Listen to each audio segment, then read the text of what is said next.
outside messing around.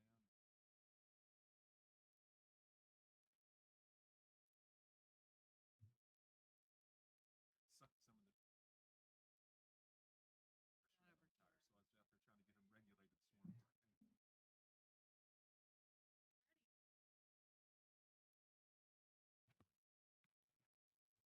get them regulated this morning. The Quapaw Nation Business Committee regular meeting for Saturday, November the 15th, 2025 will now come to order at 9 a.m.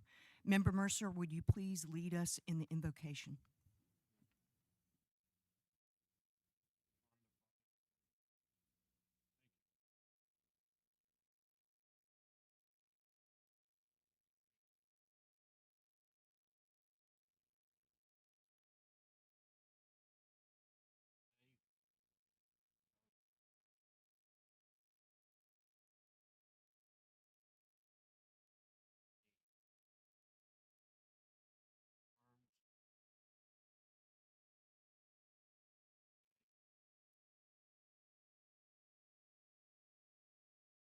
Amen.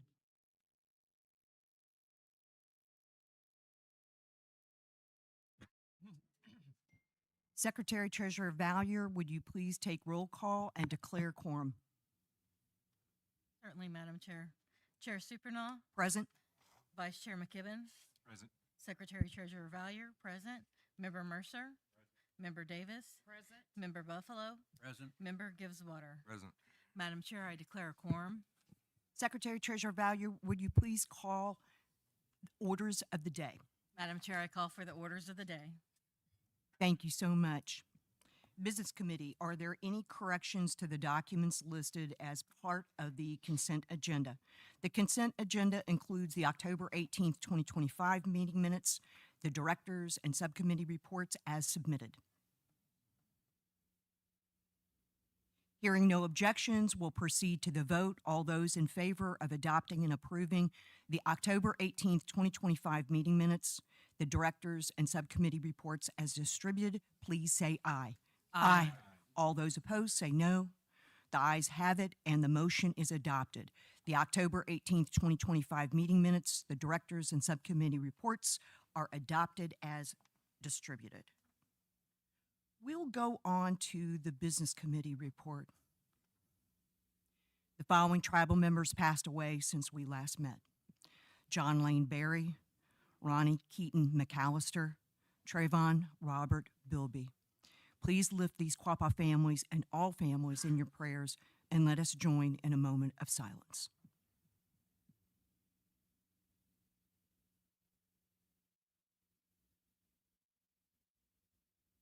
Gunagay.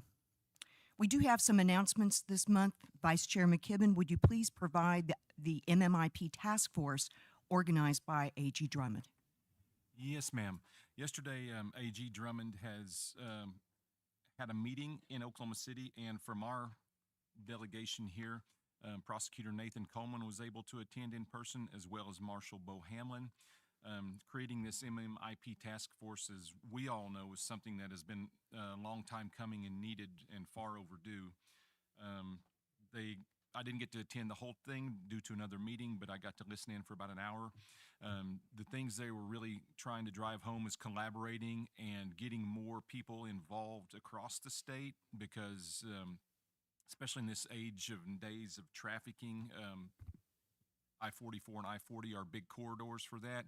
So the more people that we have collaborating on these efforts when some of our folks go missing, the more eyes and agencies involved. Collaborating is going to be a good thing across the state. And a point that I didn't get to mention, but texted or put on the messenger before I got out, is the disparity that we all know is there in media coverage.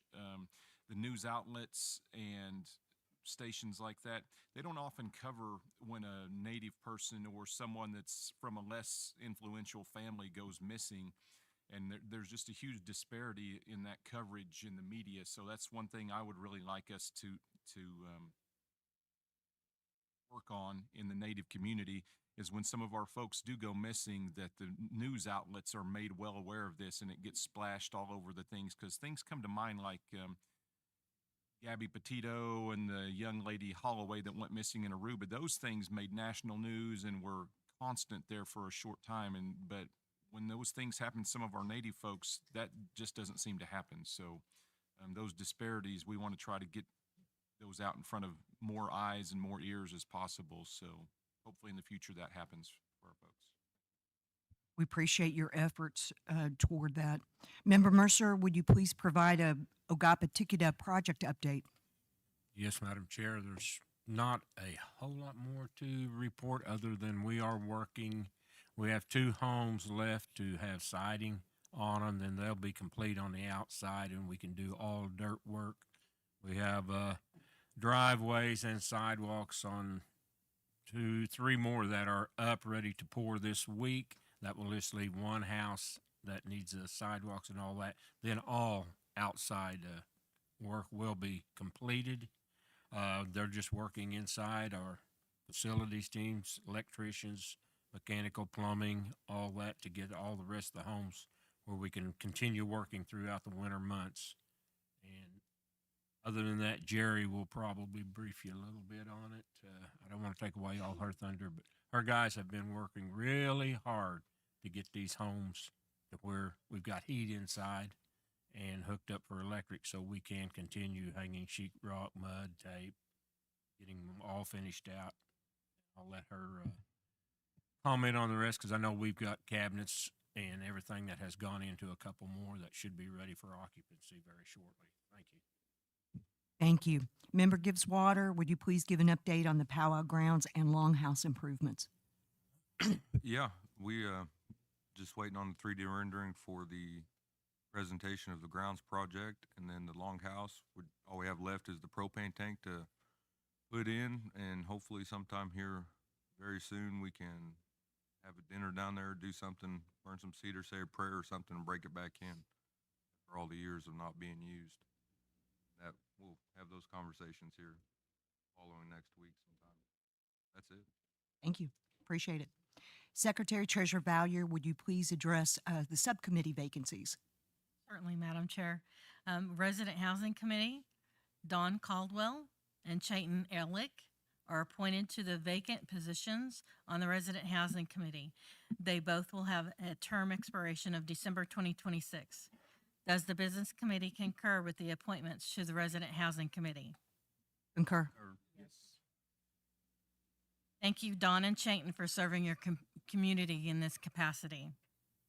There are new Economic Development Committee is currently seeking interested parties to serve on that committee. If you are interested in serving on the new Economic Development Committee, please send an email to brent.devine@quapawnation.com along with a statement of how you feel you can contribute to the new Economic Development Committee, as well as all appropriate contact information. The deadline for applying for the new Economic Development Committee is end of business Friday, December 5th. Ganagay. Thank you. Just a couple of notes regarding the federal government shutdown. Well, the good news is, as of late Wednesday evening, the shutdown is over. We were beginning to see impacts to the nation, so we're pleased at least this round is over. And our hope is that we don't have a repeat shutdown late January. So keep our fingers crossed. Let's hope that they can do some good work in D.C. and keep the government going. We did have a number of past events this last month. There was a domestic violence awareness walk on October the 20th. There were a whole series of Quapaw language classes in both October and November. The flu shot clinic was on October 22nd. Quapaw Nation higher education funding resource classes were held. There was a children's Halloween party on October the 23rd, and the CCDF department wanted to extend a heartfelt thank you to everyone who helped make the Halloween party such a great success before, during, and after the event. Because of everyone's efforts, they welcomed approximately 575 participants, an incredible turnout that shows just how strong our community spirit is. The nation also thanks you all for your hard work and dedication in making this event such a fun and memorable celebration. There was a cancer awareness chili feed on October the 24th, and the cancer awareness team wants to thank everyone for making their annual silent auction and chili feed a huge success. With your help, they were able to raise well over $3,000 to assist tribal members and employees battling any type of cancer. T-shirts are still available, and if you'd like to purchase one, they're $20 for any size, and please contact Jamie McNeely if you would like to purchase one. Youth program classes were held October 25th and 26th, and then on November the 8th and 9th. And so the youth department is still going strong. They hosted a 2-day Rosette class in October, and for November they held a moccasin class in preparation for Rock Your Mocks, which is this week. Rock Your Mocks was established in 2011 and is a worldwide Indigenous peoples, American Indian, and Alaska Native grassroots movement held annually in the U.S. during Native American Heritage Month, which we're in.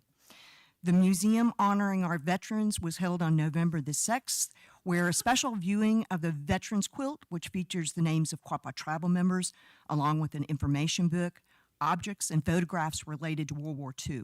The exhibit also included memorabilia from USS Quapaw, and guests enjoyed food, fellowship, and door prizes throughout the event. AARP Native American Elder Honorees, that luncheon was held on November the 5th. It's the 17th annual Oklahoma Native American Elder Honors at the First American Museum in Oklahoma City.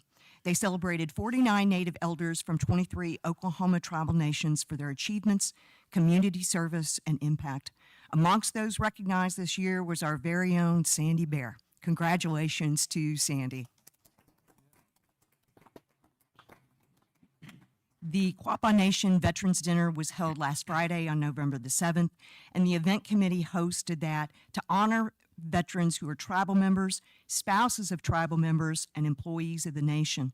The evening was dedicated to recognizing their service in the armed services and their commitment to protecting our country. The event was a great success, with 70 veterans plus their guests in attendance who enjoyed food, music, personalized photography, and an engraved knife presented as a gift from the nation. The Quapaw Food Services Smoke Your Turkey, they hosted their annual Let Us Smoke Your Turkey event once again this year, giving patrons the chance to drop off their frozen turkeys to be professionally smoked. The drop-off deadline has already passed for this year, but be sure to keep this popular event in mind for next season so you don't miss out on a delicious, hassle-free holiday meal, and I sure do appreciate it. Regarding upcoming events, we do have quite a few. There's a listening event and DDA QCA annual meeting today, November the 15th. That'll be held after today's business committee meeting, and we'll have a listening session to compile tribal member questions that will be answered at the first town hall meeting regarding the 10% gaming tax. The listening session will have a hard stop at 1 o'clock. Tribal members are also invited to observe the DDA meeting starting at 1:30. Both meetings will be held right here in the community building and will also be available online through Zoom link. Next up, we've got Warm a Child's Heart Fall and Winter Clothing Donation Drive. Now, that deadline is December the 1st. The Juvenile Affairs Department is hosting a Warm a Child's Heart Fall and Winter Clothing Drive from now until December 1st. They're requesting new or gently used tops, pants, hoodies, jackets, coats, and sweaters. They're also seeking new socks, undergarments, gloves, and stocking caps. Drop-off locations are at the Cahota Center, the Admin Building, and the Title VI Building. For questions or monetary donations, please contact the Juvenile Affairs Manager, Tiffany Hembry. November the 15th today, Missouri State Southern University in Joplin, Missouri, is hosting a Native American Heritage football game with a kickoff at 1 p.m. All are invited to attend their football game, where they'll have a recognition and dedication to Native American tribes during halftime. The first 500 in at the gate will receive a free T-shirt, so don't forget about that. The Quapaw Nation Higher Education Department is hosting education opportunities for service members and veterans November the 5th and 9th. They already held one class on November 5th and will hold another one on Wednesday, November the 19th, starting at 6 p.m. in the community building. The deadline to register is noon on the 19th. Additional details can be found online, or you can reach out to the Education Department for more details. There is a Saracen Career Fair on November the 19th. The career fair is searching for hotel staff on Wednesday, November the 19th, from 10 a.m. to 4 p.m. at the Saracen Training Center in Pine Bluff, Arkansas. On November the 20th, that'll be the kickoff for the Joplin Public Library exhibition that'll last until January the 15th. O-Guah-Pah Communications is presenting Culture and Color, Native American Heritage through Art, with a discussion of Native American imagery used for advertising through the years. The event starts at 5:30 on November the 20th at the Joplin Public Library and will last through January the 15th. All are encouraged to attend and support the Communications Department for their time and dedication on bringing awareness to this important subject. The food distribution deadline is November the 21st. The Quapaw Food Sovereignty Department, Tribal Member Services, and Quapaw Cattle Company are hosting another food distribution. The sign-ups opened on Monday, October the 20th, and will end on Friday, November 21st at 4 p.m. Each household will receive a package that includes 10 pounds of bison and 5 pounds of beef.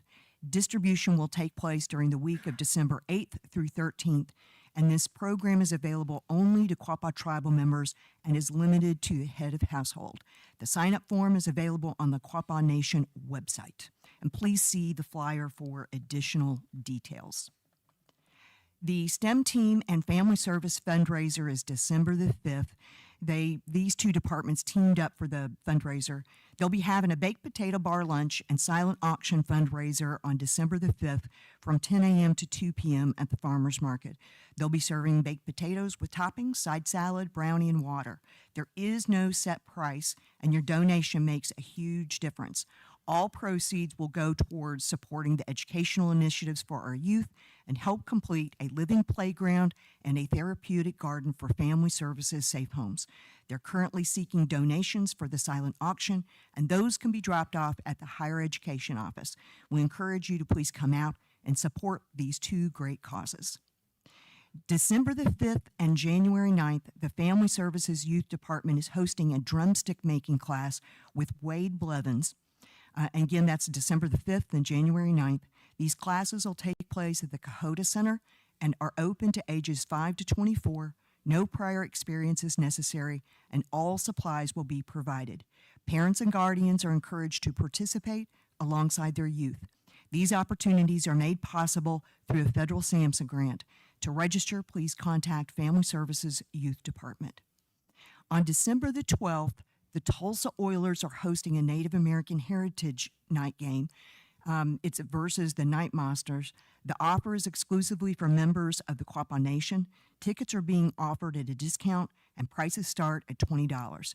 Deadline to purchase tickets is December the 11th. You can buy your tickets online, and you can find the link on the Nation's website and social media. December the 13th, the Children's Christmas Party. So the Children's Party will be held at the Fitness Center on December the 13th from 1 p.m. to 4 p.m. for children ages 0 to 18. In addition to the party, Quapaw children aged 18 and under are eligible to receive a $50 Christmas check. Applications will be available online and in person starting Monday, November the 17th. Through December the 13th. So again, that application period is November 17th through December the 13th. The museum is holding their annual open house on December the 14th from 2 p.m. to 5 p.m. That's on a Sunday. They'll have refreshments, door prizes, and a gift shop sale with 25% off. This event is sponsored by the Quapaw Nation Cultural Committee and the Quapaw Nation Museum. Last and not least, the Elders Christmas Dinner is December the 20th. The Wisdom Keepers are hosting the Elder Christmas Party on Saturday, December the 20th, starting at 3 p.m. for social hour, followed by dinner at 4:30 at the Downstream Pavilion.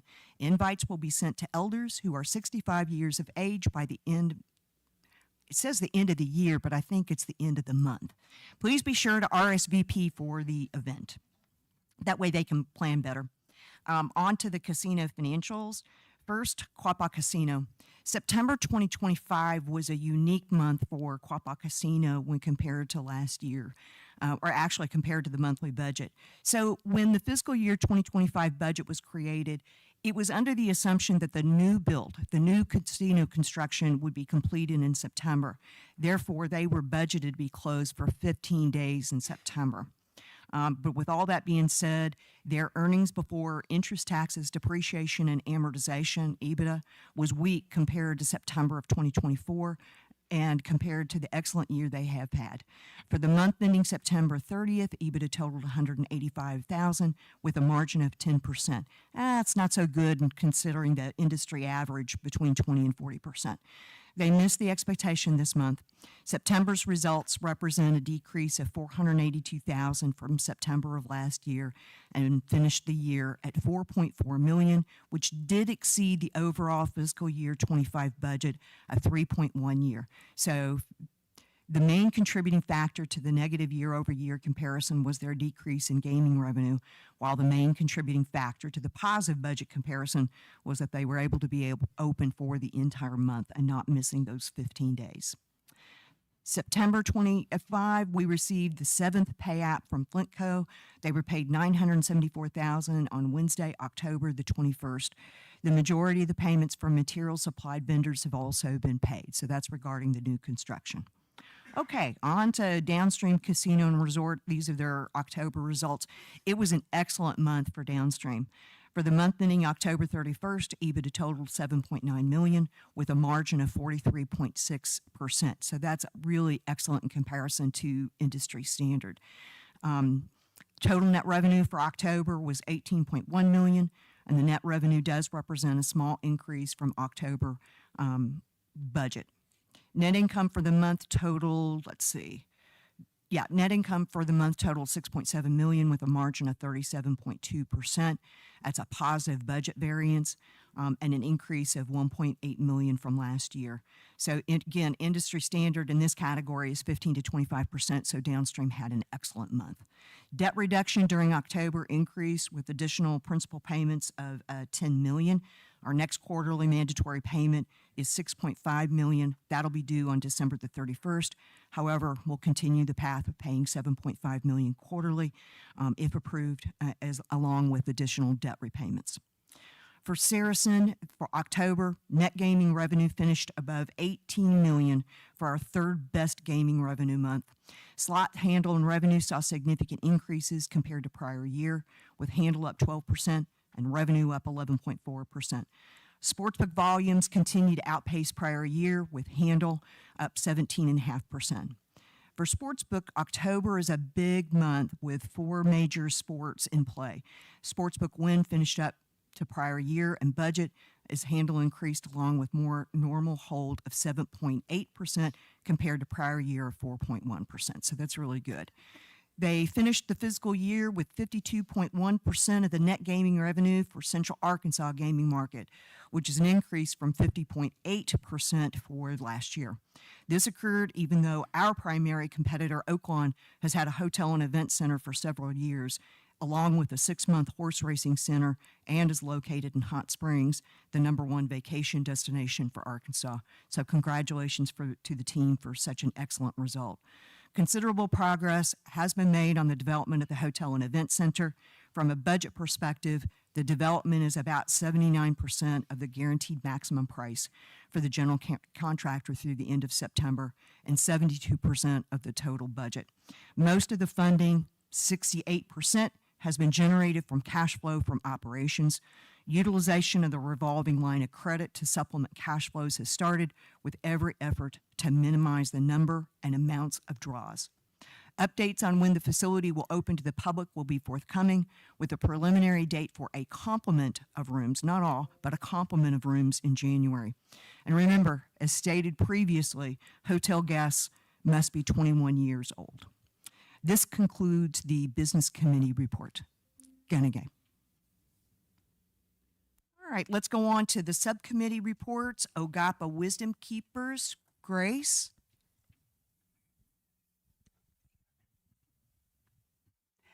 Hooray, hooray. The Wisdom Keepers, the elders, we did meet on, earlier in the month, on November 6th. And we opened our meeting, and soon after that, we congratulated Sandy Bear for being one of the honorees this year. We took care of business, including an update again on the Christmas checks and the Christmas dinner coming up. So watch your mail, because invitations and things will be sent out in the mail. So be sure we have your current address. Our next meeting will be December 4, 1 p.m. in the museum classroom. And again. Thank you, Grace. There's another, Betty? Can I talk? Is it regarding the the Yes. O-Guah-Pah Wisdom Keepers? Absolutely. Yes. I just wanted to say that tomorrow across the parking lot at the Susie Moore Pottery Studio, we are going to decorate for the elders their little ornaments, and there's like just under 200 of them. So we're having a little decorating party tomorrow. The gates are going to open up at 8, but the doors will open up till 10, and we're going to be there till they're done. So if you go to church, come on over afterwards. That's great. Thank you, Betty. Thank you. Hopefully you get plenty of volunteers to assist. Cultural Committee, Barbara. Good morning. Good morning. The Cultural Committee met yesterday, and after our minutes and so on and so forth, we met with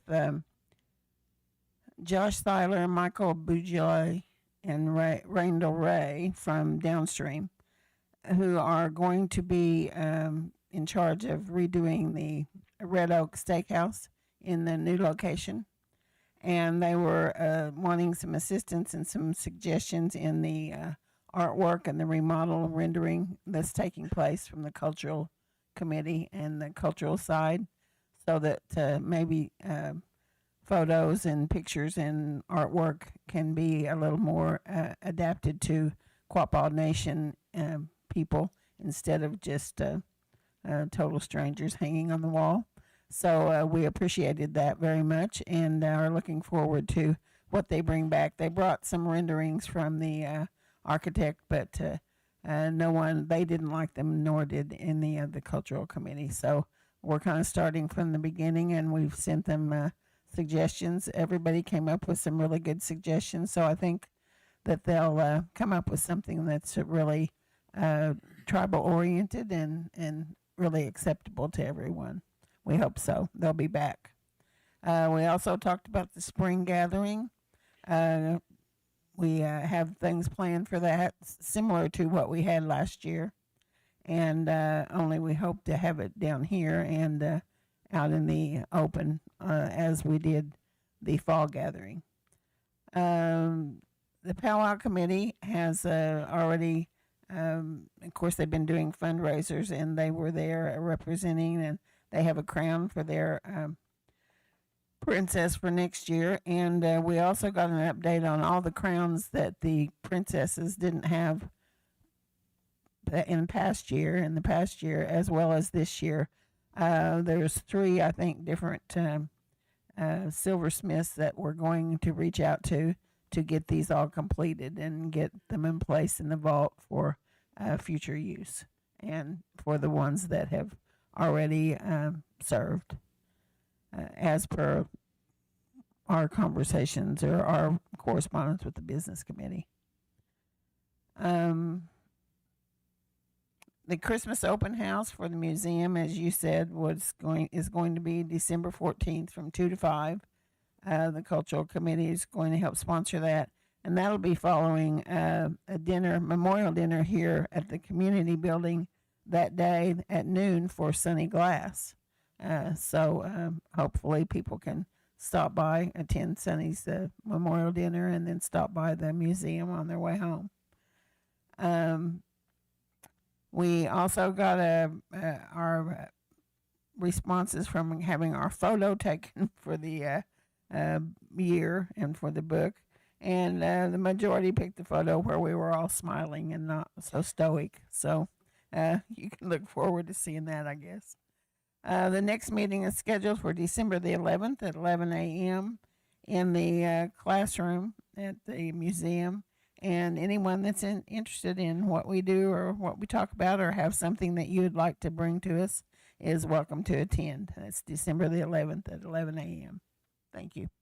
Thank you, Barbara. I did want to point out that we do have the 2024 and 2025 Tribal Princess Crowns on order. They are expected to be here sometime, we're hoping, the first half of December. Thank you. Vance, can you open up Vance Gilmore's line for the Constitution Committee? I guess I should have let you know that beforehand. Good morning. Good morning, Vance. The work on reviewing and revising the Constitution draft continues. The Stanford group continues to meet with tribal committees and tribal members to gather feedback on the draft and to learn about our tribe. Recently, the Stanford group met with the Grievance Committee and also the Election Committee. The law students have done a detailed review of our governing resolution, looking at its history, who wrote it, and how it came to be. They are also closely reviewing the governing resolution and how it and the 2004 election ordinance parallel and where the differences are. Their renew and revisions will be complete by December 12th, and that's not too far away. The law students, including Quapaw tribal member Ani Johnson Jennings, are just, in my opinion, doing a very impressive and thorough job, as well as Professor Reese has a desire to really deliver to our tribe a strong quality draft. The Constitution Committee continues to meet on Tuesdays at 6:30 in the evenings, and these meetings are open to tribal members. So I feel like the progress is moving along, and I feel like the process is going well, in my opinion. Thank you. Thank you so much, Vance. Appreciate that. All right, Election Committee, Lori Schaefer.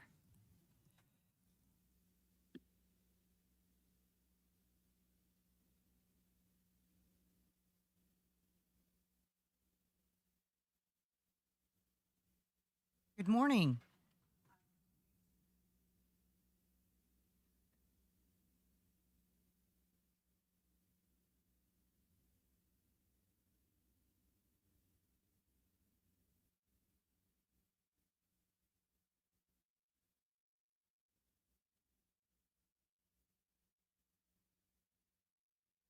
Can you hear me? Kind of. Do I need to get short? Is that better? Thank you. So we did meet with the Constitution Committee in Stanford and had a discussion. And the only other thing is that we have our new clickers in, and we had a little training on how to use them. So that's the only thing new we have to report. Is the training upcoming, or has that already been conducted, Lori? We met before we were supposed to have had the special general counsel. So Great. Thank you. Did the test work out? Did they work? knock on wood, yes, Okay. they are working. So Excellent. Excellent. Thank you. I know that's been a lot of work on the part of the election committee and technology team. Thank you to all of you. It's been a long time coming. Mikhail, since you're already up there, Cybersecurity Planning Committee. All right.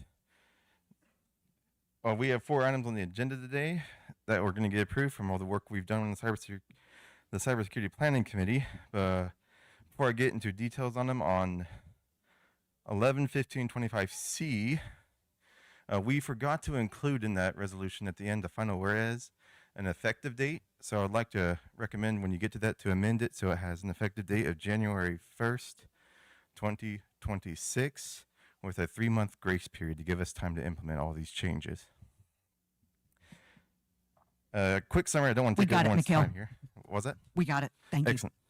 The cybersecurity policy itself is going to be a formal. Man, sorry, I'm not feeling very well, but it's a very big document. It's very technical. But to give you a quick summary of some of the changes going, to get compliant with our FOIA, we are no longer going to allow private email use. So on that effective date, all the subcommittees and anyone who works on an official basis with the tribe will then have to have official Quapaw emails and accounts associated with them. We also are including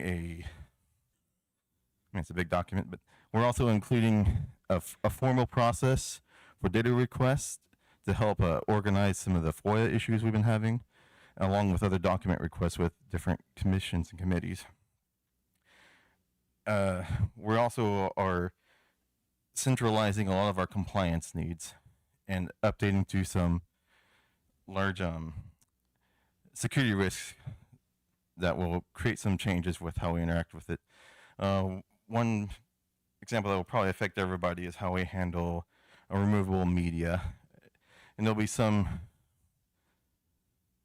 cultural adaptations we'll have to make as a tribe with that.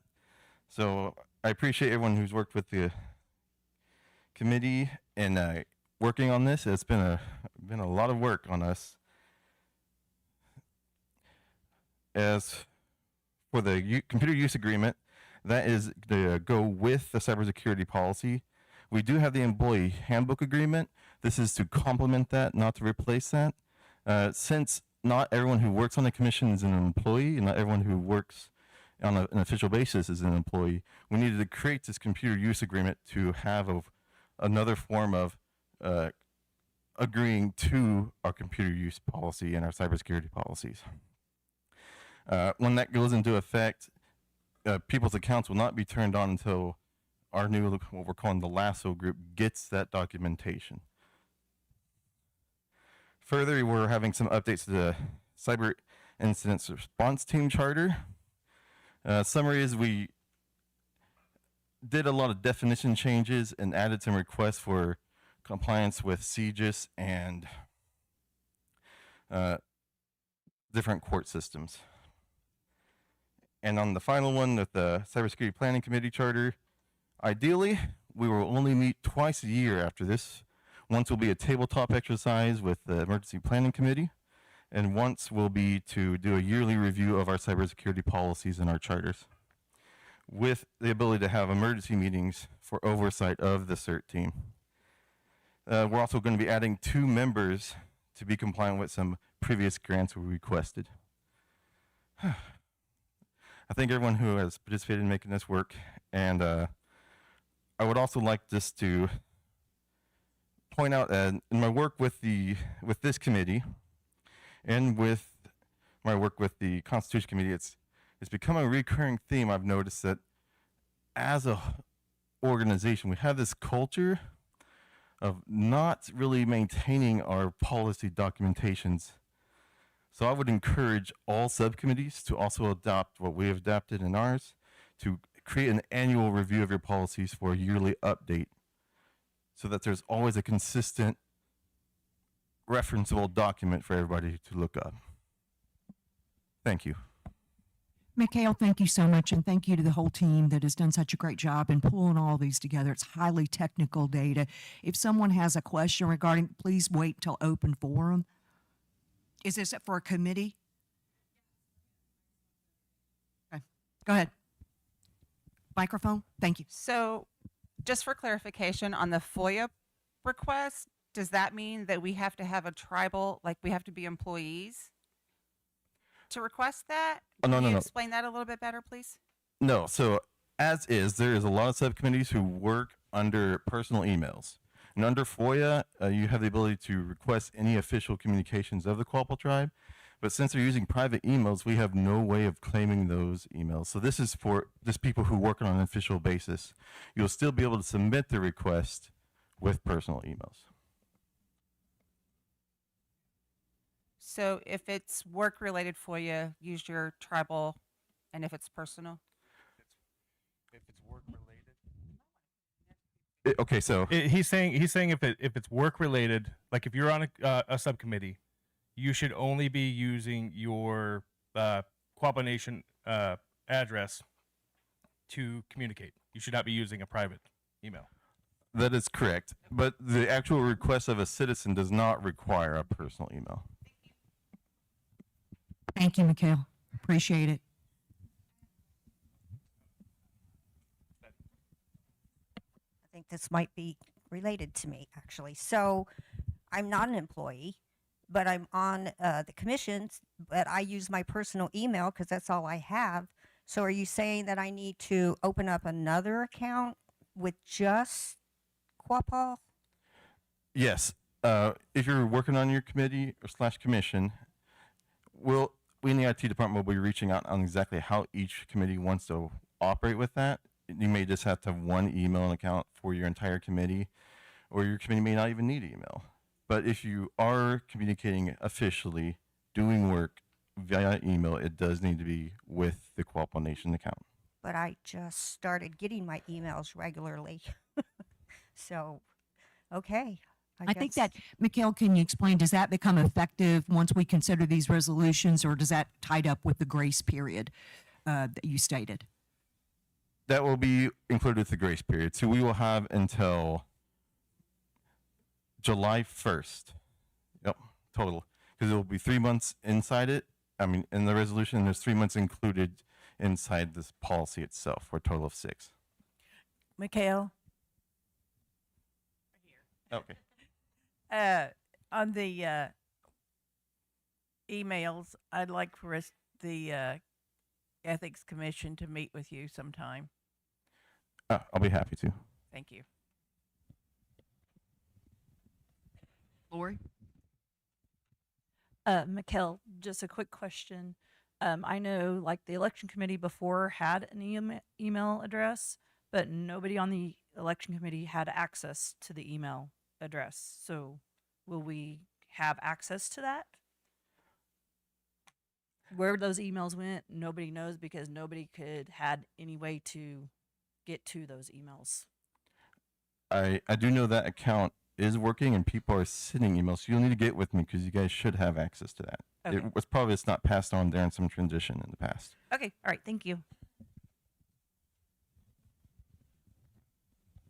Will this have to be approved through a resolution? These are for some upcoming resolutions today. Yeah, that one's in new business, Resolution C. Okay. I'm Mikhail. I'm on the tax commission and I use my personal email. So am I going to have to change my email? If you're doing official business, yes, over email, it does or will need to be with an account with us. Okay. Thank you, Mikhail. Sean, Powwow Committee? Good morning. As Barbara stated, we do have a crown for the Powwow Princess. It will be been sent off to be polished up. The sash and the shawl is being made. The banners have already been fixed, new dates and everything are on them. We just got them back this last week. They're already back in the shop. We have them on hand. We have 7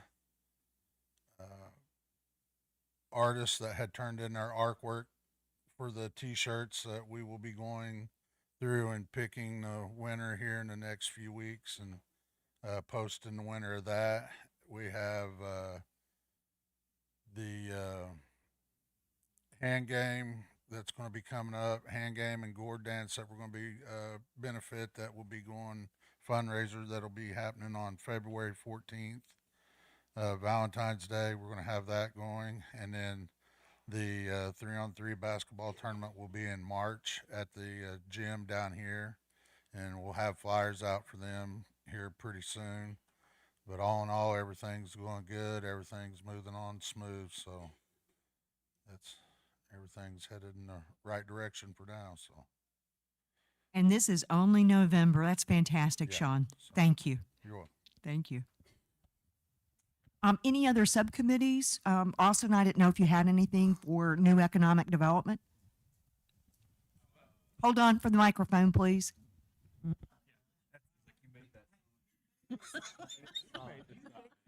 didn't make that. Oh, now that is funny. Nothing at this time. Okay. Thank you. Appreciate it, Austin. Any other subcommittees? All right, let's go on to the executive director reports.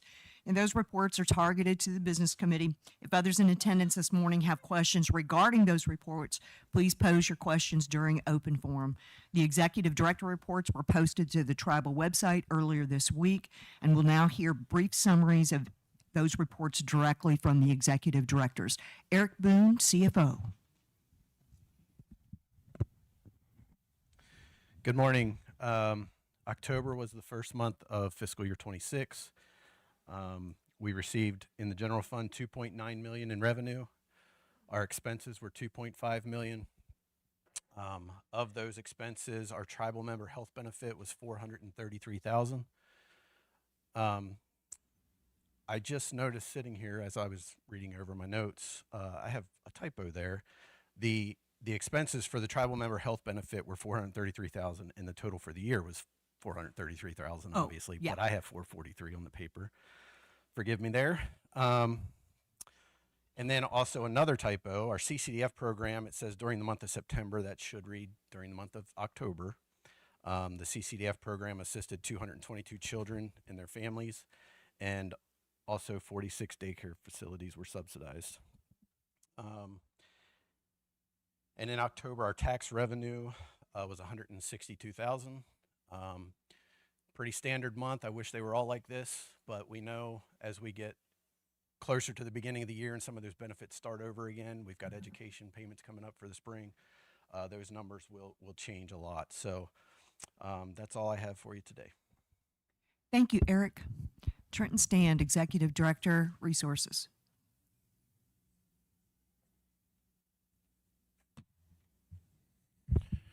Good morning.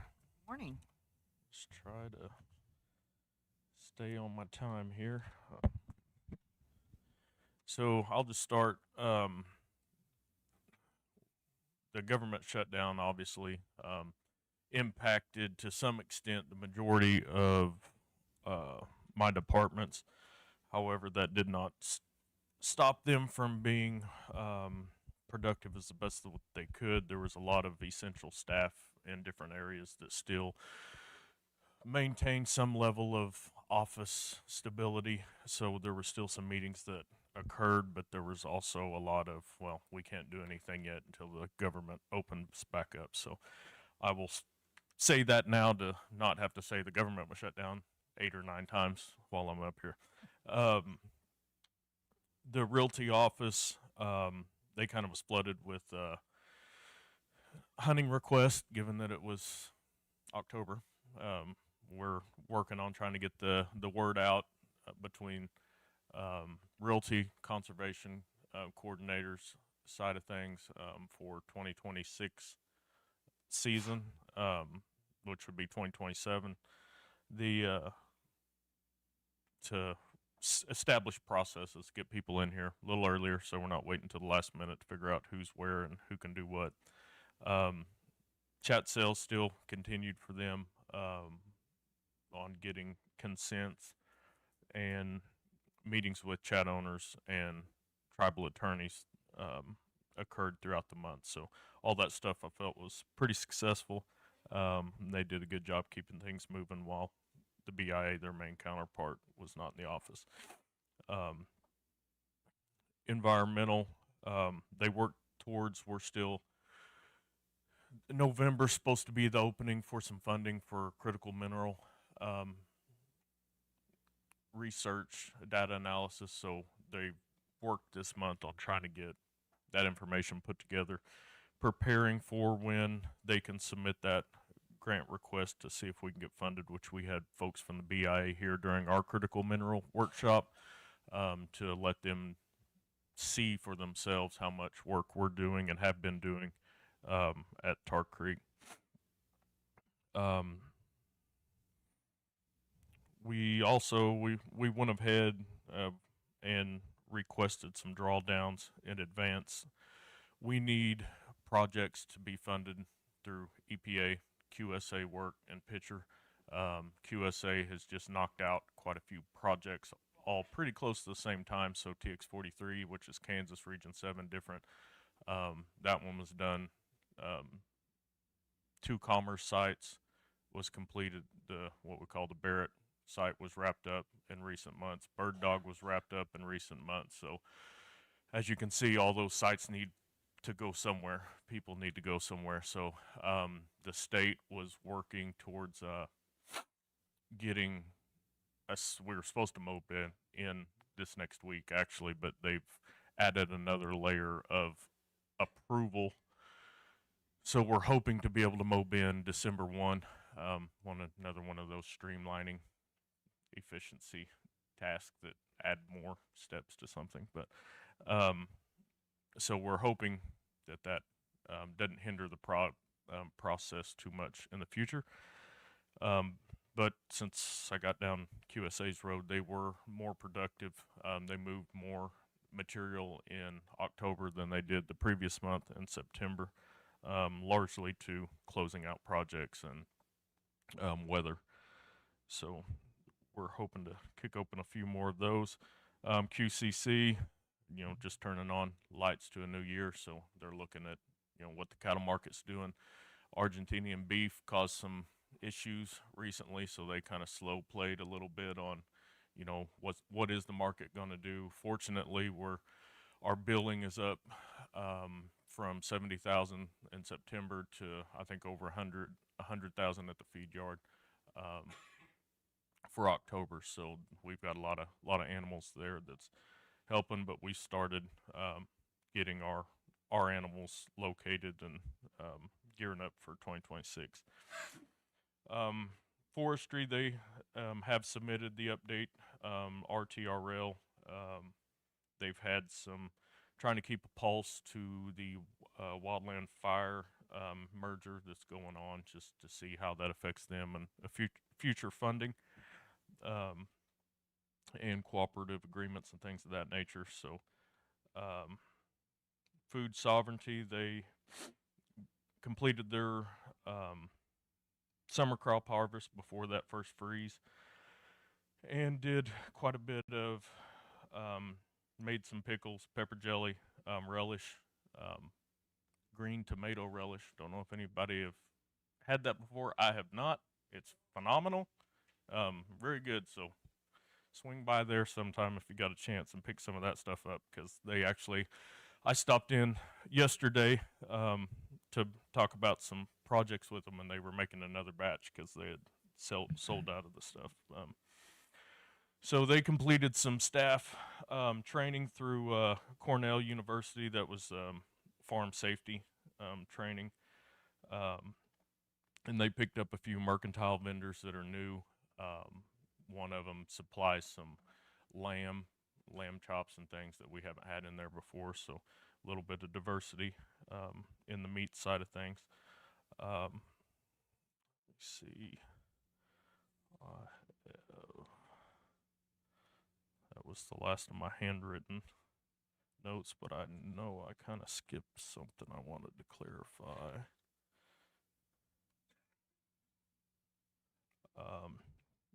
Back to the conservation department coordinator. We've started collecting again due to deer season some chronic wasting disease samples. So he's been present at a couple deer processing facilities, scheduled to go to another one in the upcoming weeks, but was also part of the River Bottom Sportsman Veterans Hunt Day and took some samples down there. And just to, I was happy, but last year, just to reiterate, I think we took 45 or 50 samples. I can't exactly remember how many it was. I think it was 50, but we did not have any positive results for that. But through communication with our advisor side, through APHIS and things, they've recommended that we do our sampling or what we're sending off for testing to be done a little bit different. So hopefully that saves us a little bit of money and collect some more samples and get more efficient that way. But we've also spent quite a bit of time working towards the finalization of the Fish and Wildlife Code, which you guys have been aware of. So we're still, I believe, on pace to try to have that ready to be submitted to you guys to go effective or January 1. So hopefully that work continues. And I believe that's, the processing plant. First month, October 1, we were positive on our revenue to expenses for October 1. We're working through some collection language updates on documents that I've spent a lot of time on this past month. That will be scheduling meetings here in these next 2 weeks or so with vendors and updating those documents and some of our equipment needs as well. So outside of that, that's everything I had. Thank you, Trenton. Sure do appreciate it. No problem. Thank you. Jerry Helms, Executive Director, Quapaw Facilities Authority.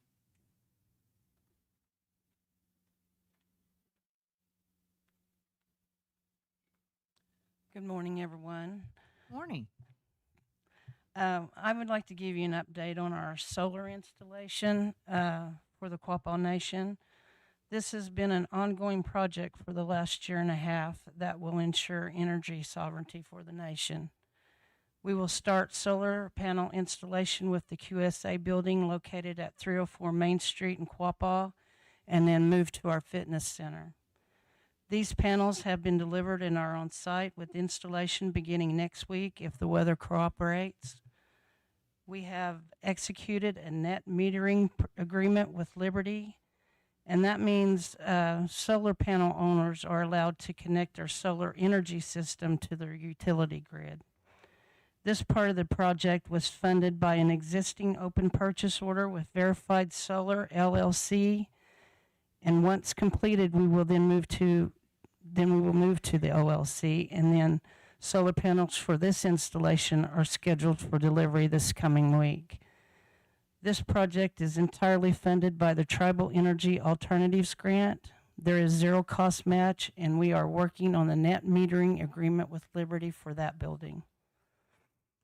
The microgrid installation at the Whitebird Complex is a multi-phase project. When completed, it will establish a fully functional microgrid for the structures that are housed between Whitebird Street and Virginia Street, including elder housing. We are currently working to procure metering and transmission assets from Liberty, microgrid controllers, and battery storage. This phase will be funded with already received DOE Grid Resilience grant funds.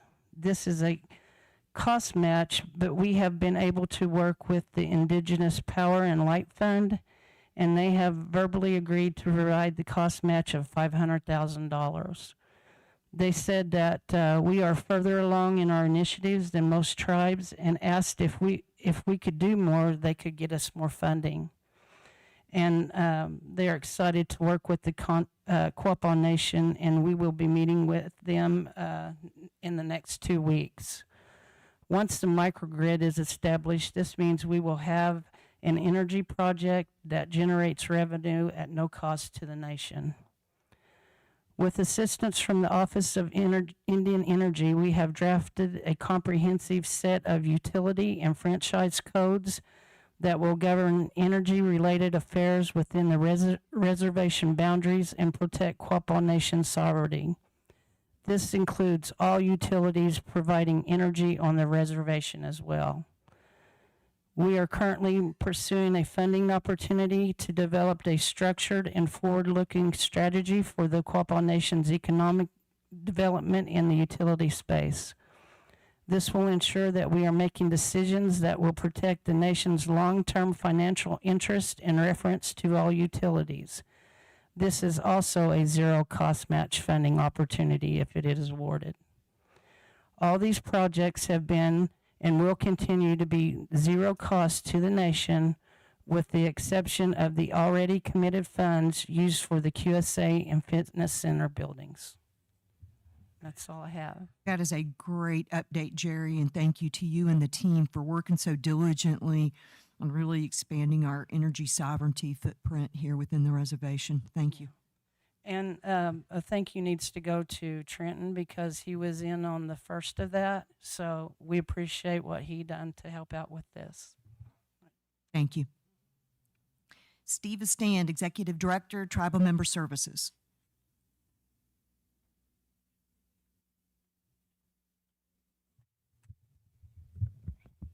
Good morning, everyone. Good morning. Speaking to the microphone, please. Sorry. I need a stool. It's going to be perfect height. Okay, I'm going to start out with December is a, can you hear me? No? Just yell.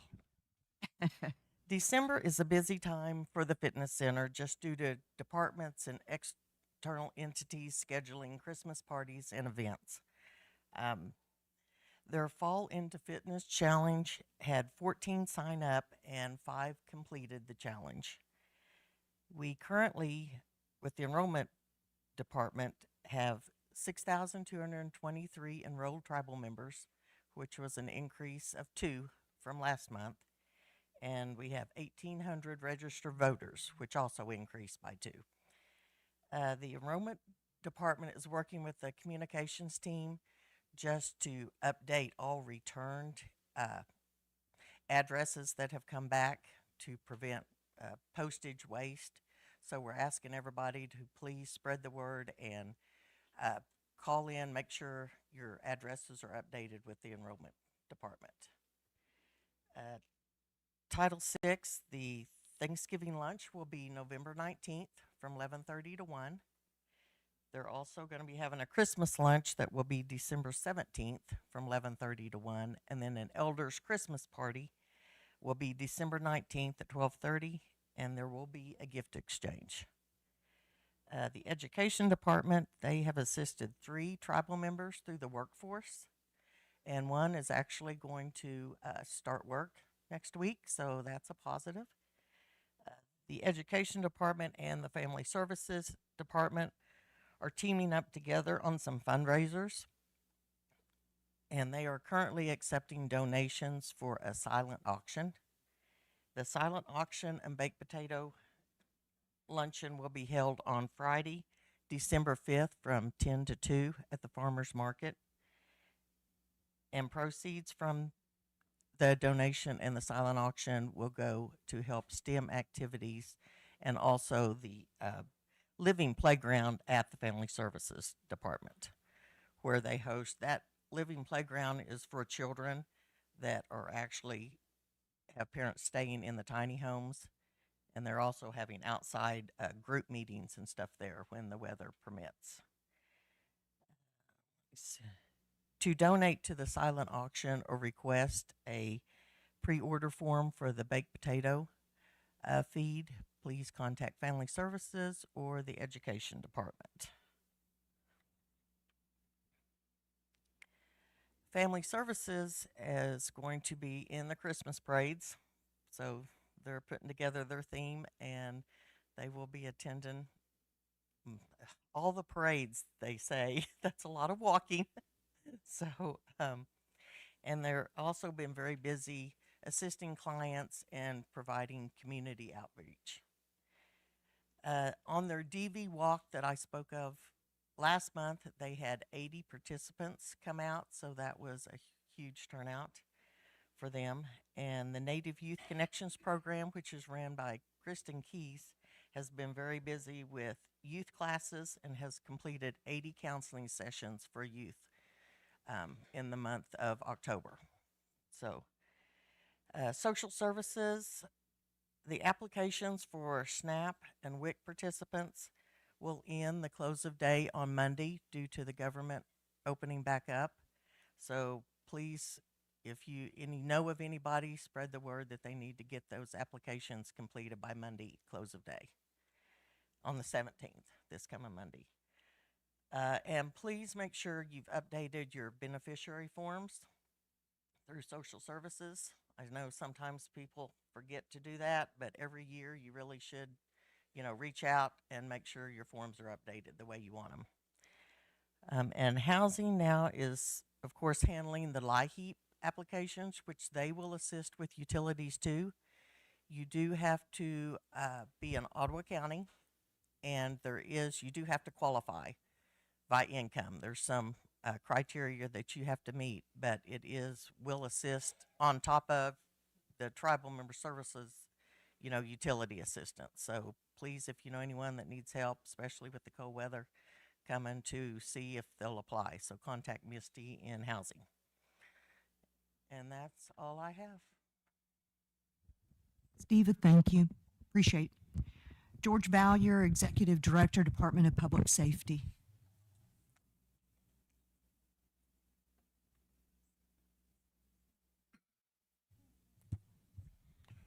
Good morning. Good morning.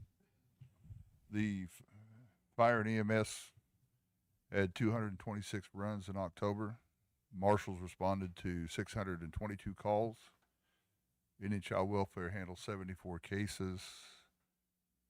Quapaw Nation Court handled 132 cases.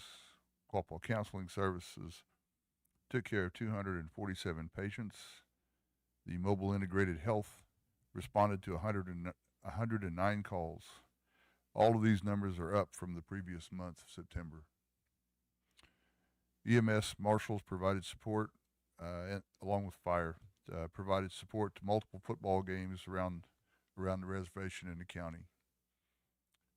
Mobile Integrated Health held their monthly screening and 2 Stop the Bleed classes at Title VI. They also donated 65 Narcan kits to Quapaw schools, 15 kits to Peoria Fire Department, and 25 kits to the Afton Votech. Quapaw Nation Fire responded to an incident at Quapaw Casino on Halloween night involving some overheated wiring. There was no fire there, just some wiring. Quapaw Nations have had 2 officers deployed to the Northern Cheyenne Agency at the request of the BIE to provide law enforcement support, and that's still ongoing. And finally, the marshals were selected to receive the 2025 COPS Equipment Grant from the Department of Justice for $839,000. This significant award will enhance our operations capabilities and expand our equipment resources, marking an important milestone for our department's growth and modernization. That's all for today. That's great. Thank you, George. Appreciate it. Everett Bandy, Executive Director of Culture. Good morning. Good morning. I'm happy to provide you all with an update on the Culture Division for the month of October. As a reminder, our full report is online, but during October, our staff represented the nation at Indigenous Peoples Day celebration at FAM. We mentioned that last month just because of the way the dates fell, but we provided a demonstration of Indian football. And our staff also volunteered for the Halloween community events. And we've continued planning for our winter classes and upcoming public programs. Our museum and library attended the National Association of Tribal Archives Libraries and Museums Conference for professional development. And we also continued working on a partnership with the Dobson Museum and University of Arkansas. Work was also completed for the phase 1 of our transnational research project with the Musée de Quai Branly. The related exhibit is scheduled to open at Versailles shortly, and an article has been submitted to the Quapaw Post to provide our community with more details. Our museum and gift shop installed a Route 66 Centennial display, which highlights Quapaw presence along the historic highway, as well as the Old Quapaw Indian Village tourist attraction and the Buffalo Ranch. Tribal members can view that. That's been done in anticipation of visitors coming for the centennial of Route 66 starting next year. Our language department held lunch and learn classes throughout the month, which were very well attended, and began advertising for the Cornhusk Dolls language class that's taking place now in November. Our staff also continue to do instruction efforts at the O-Guah-Pah Learning Center and continued updates to the quapawlanguage.org and dictionary. Our library had 63 in-person visitors this month, and story time visits with the OLC continued, although there were a few canceled due to high amounts of illness. Staff I already mentioned that one. Our library has a new news bank database, which has seen very strong use since it's been implemented. And staff also submitted a small grant for what's called a Little Free Library and an ALA grant proposal. The Quapaw Historic Preservation Program had 102 project reviews for the month of October, which is much lower than we normally have. That was due to the federal government shutdown. Our staff focused on training and did follow-up work on projects that we haven't received responses on in the meantime, and they also continued the cemetery preservation efforts. For those of you who haven't seen that advertised, our staff does cemetery preservation projects every Friday, weather permitting, and tribal members are invited to attend. The TIPO program also assisted with a meal of traditional foods for the Stanford class that came and visited. Looking ahead, our TIPO program will be giving a finger weaving class at the University of Arkansas at their request for Native American Heritage Month. The museum and library have already now co-hosted a veterans event on November 6th, and a Section 106 training for employees will be provided on November 8th. The annual museum open house will take place on December 14th from 2 to 5 with refreshments, door prizes, and a gift shop sale. Thank you for your time. If you have please feel free to check out our report online, and if you have any questions, get a hold of us. Thank you, Everett. Good report. Barry Lindiff, Executive Director, O-Guah-Pah Communications and Events.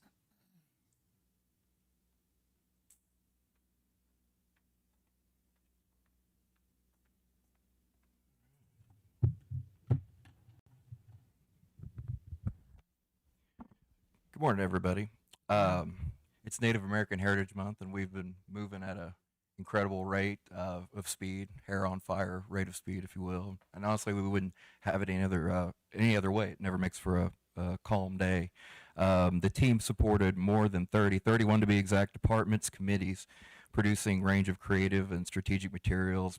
I mean, that includes everything from digital artwork, flyers, social media support, supporting events, merchandise, a little bit of everything. Community calendars, online forms, updated forms. 60 official forms were uploaded in the month alone, 50 social media posts. And in addition to that, working with IT to update microphones, omnidirectional microphones, so we can make it a little better for the people at home to hear what we're saying. So, but like the signs say, if you don't use the microphone, it doesn't do a whole lot of good. I'm looking at you, Austin. Thanks, buddy. Consider this the last call for Quapaw Post. We intend to send it to press next week, so if anybody has any suggestions for content, we're always seeking those ideas. We've got some really good ones for this issue from some tribal members, and we're always seeking those recipes for that. But we intend for that to go to press, so that should hit your mailboxes right around Thanksgiving time. Communications at O-Guah-Pah-communications.com is our email. We want your feedback from the Veterans event. We're always looking to try and figure out how to make those events greater. We received a great amount of feedback and participation for people sending in their slides. And so we keep those, we reuse them, we have those photos, but we just continue to hope to grow that every single year.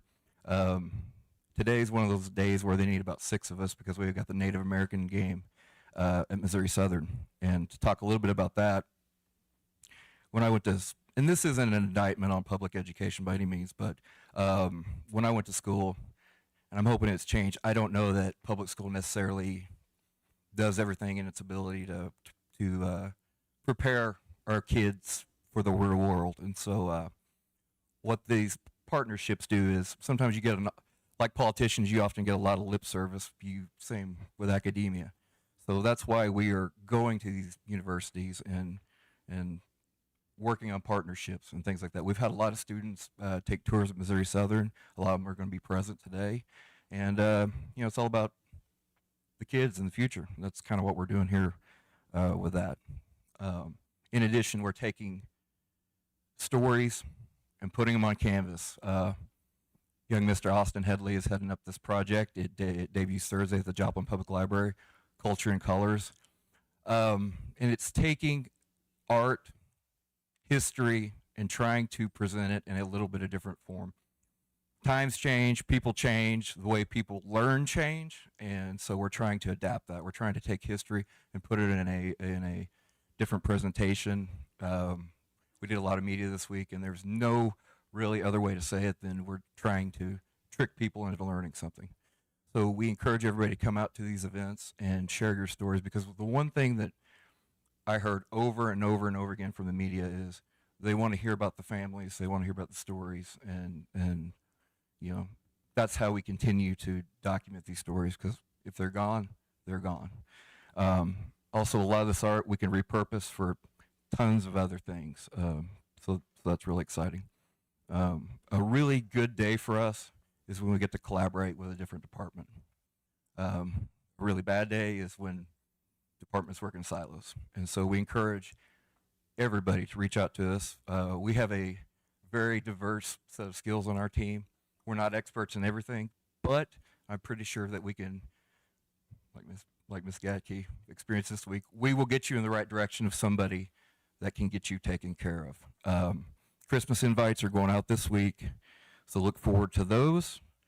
And events, the full reports online. Thank you. Thank you, Barry. That concludes the executive director reports. Let's go on to reading correction and approval of the electronic polls. Member Gibbs Water, would you please take the first one? Yes, ma'am. Poll number 46475. Purchase request QCC Ford F-350 feed truck. This poll is for approving the purchase of a Ford F-350 feed truck for the Quapaw Cattle Company. This is being sent to a poll so that they don't have the truck sold out from underneath them once it is found. There's an approval count of 7 with a certified date of 10/27/25 at 6:52 a.m. Member Davis, would you please take the next one? Yes, thank you, Madam Chair. Poll number 46481 is to purchase, it's a purchase request for facilities, and it's a dump truck. This is to approve the purchase of a 2005 Kenworth dump truck because the existing vehicle is broken down and has become uneconomical to repair. This was sent to a poll because the existing truck is broken down and there are projects that need to be completed. The approval count was 7, and it was certified 10/27 at 6:57 a.m. Thank you. Secretary Treasurer Valier, would you please take the one ending in 483? Certainly, Madam Chair. Poll number 46483. National Institutes of Health, NIH, supporting empowerment through environmental, dietary, and screening strategies, SEEDS grant application. This poll is for authorizing the submission of the National Institutes of Health supporting empowerment through environmental, dietary, and screening strategies grant application. This was sent to a poll to meet the process and deadline for submission. Approval count was 7. It was certified on October 27th, 2025.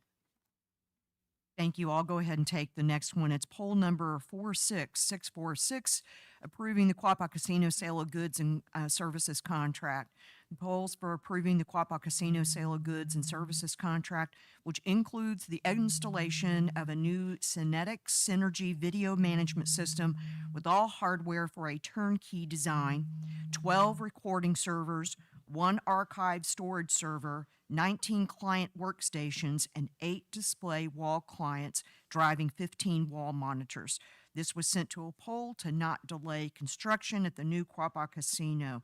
The approval count was 7, and it was certified on October the 29th at 1:09 p.m. Vice Chair McKibben, would you please take the next one? Yes, ma'am. Poll number 46662 is to purchase for QSA 299D3 track loader. This poll is to approve the QSA to purchase a 299D3 track loader to add to their fleet, as it has been proven valuable for small tasks and erosion control while keeping the larger equipment in use for larger projects. This was sent to a poll to keep the machine from being sold out from underneath them. This was approved and certified on 10/29/25 at 1:13 p.m. Member Buffalo, would you please take the next one? Yes, ma'am. Poll number 46663 purchase request QSA D8R dozer.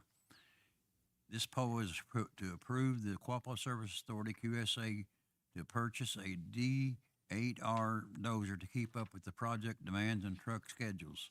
The equipment can be serviced in-house, increasing time spent on operations. This was sent to a poll to keep the equipment from being sold out from underneath them. The approval count was 7-0 and was certified on 10/29/2025 at 1:15 p.m. Member Mercer, would you please take the next one? Yes, Madam Chair, this is poll number 46672. It is proving OKO chat cell number 7. This poll is to approve the sale of the nation's interest in chat and to agree to grant access to the site to the Environmental Protection Agency and its contractors to remove said interest in chat. This was sent to a poll because the Bureau of Trust Funds Administrations would like to get this resolved as soon as possible. Approval count was 7-0. Certified date was 10/29/2025 at 2 p.m. Member Gibbs-Otter, would you please take the next one? Poll number 46984, emergency financial assistance temporary change. This poll is to approve a temporary change to the emergency financial assistance policy. This will allow Quapaw Nation tribal member households who are receiving SNAP benefits prior to the federal government shutdown of these benefits to apply for an additional $500. This was sent to a poll to expedite the benefit for the good of the Quapaw Nation. Approval count of 7, certified date 11/6/25 at 8:26 a.m. Member Davis, would you please take the next one? Yes, thank you, Madam Chair. Poll number 47546 was to authorize the sale of property. This poll is for approving the advertising and execution of the sale of property and to authorize the chairperson or an authorized representative to execute all necessary documents to complete the sale on behalf of the Quapaw Nation. This was sent to a poll to ensure the sale happens in a timely manner. Approval count of 7, certified 11/14/2025 at 7:03 a.m. Secretary Treasurer Valier, would you please take the last electronic poll? Thank you, Madam Chair. Poll number 47548, to establish a tribal liquor tax. This poll is to approve and authorize the Quapaw Nation Tax Commission to levy and collect a tax on all alcohol sales at the Downstream Casino and Quapaw Casino gaming properties at a rate equivalent to the state of Oklahoma rate. This is sent to a poll at the request of the Tax Commission. Approval count was 7. The certified date is November 14th, 2025. Madam Chair, I move that we approve the phone polls as read. Business Committee, is there any discussion regarding these electronic polls? We'll proceed to the vote. All those in favor of approving the electronic polls as presented, please say aye. Aye. All those opposed say no. The motion carries and the electronic polls are approved. Let's go on to new business. See, I'll go ahead and take the first one. It's resolution number 111525-A. It's a resolution authorizing Catherine Weena Supernaw, Jess McKibben II, Linda Valier Siegman, and Eric J. Boone to open bank accounts for the Quapaw Nation. Whereas the Quapaw Nation Business Committee is entrusted and obligated to transact the nation's business, including but not limited to the Quapaw Nation's economic development, the establishment of Quapaw Nation enterprises, enacting resolutions, laws, and policies for the best interest of the Quapaw Nation, and therefore be it resolved that the Quapaw Nation Business Committee does hereby authorize Catherine Weena Supernaw, Jess McKibben II, Linda Valier Siegman, and Eric J. Boone to open bank accounts for the Quapaw Nation in accordance with Exhibit A. I so move to approve Resolution 111525-A. Second. Business Committee, is there any discussion? I do want to point out that this is basically, they're not brand new accounts for no good reason. It's to consolidate accounts from multiple banking institutions into fewer banking institutions for operational efficiency, primarily on the part of the finance and accounting organization. Any other discussion? All those in favor of approving Resolution 111525-A, please say aye. Aye. All those opposed, say no. The motion carries. Resolution 111525-A is approved. Vice Chair McKibben, would you please take B? Yes, ma'am. Resolution number 111525B, a resolution designating the Quapaw Nation representatives to the Oklahoma Indian Gaming Association, OIGA. Whereas the Oklahoma Indian Gaming Association, OIGA, is a voluntary association composed of member tribes and associate members representing federally recognized tribal governments, gaming tribes, rancherias, pueblos, bands, and businesses engaged in gaming enterprises in Indian country. And now, therefore, be it resolved, the Quapaw Nation Business Committee authorizes the payment of dues for OIGA tribal membership and appoints the following delegate and alternate delegate as the nation's representatives to OIGA. Delegate is Brian Hodge. The alternate is Josh Seiler. Be it further resolved, the above appointment will remain effective for 2026 or until replaced by the nation's governing body. I move to adopt resolution number 111525-B. Second. We have a motion on the floor to approve Resolution 111525-B. Business Committee, is there any discussion? All those in favor of approving Resolution 111525-B, please say aye. Aye. All those opposed, say no. The motion carries. Resolution 111525-B is approved. Member Buffalo, I know you've got a lot of these. Would you please take the next four? Yes, ma'am. Resolution number 111525C, a resolution to approve the implementation of the cybersecurity policy. Whereas the Cybersecurity Committee has created the necessary policy documents to comply with Department of Justice DOJ grant requirements. DOJ requires minimum security requirements regarding network access and data protection, including federal information processing standards, FIPS, and Criminal Justice Information Services, CJIS. The policy documents ensure compliance for grants and hold both internal and external users of the Quapaw Nation information technology infrastructure to the same standards. Effective January 1st, 2026, with a grace period of 3 months. Madam Chair, I move to adopt resolution number 111525-C. Business Committee, is there any discussion? All those in favor of approving Resolution 111525-C, please say aye. All those opposed, say no. The motion carries. Resolution 111525-C is approved. Chair, resolution number 111525-D, a resolution to approve the implementation of the computer usage agreement. Whereas the Cybersecurity Committee has established guidelines for the authorized use of computers, network, software, and information system to ensure the confidentiality, integrity, and availability of organizational resources within the Quapaw Nation. Madam Chair, I move to adopt resolution number 111525-D. Second. Business Committee, is there any discussion? All those in favor of approving Resolution 111525-D, please say aye. All those opposed, say no.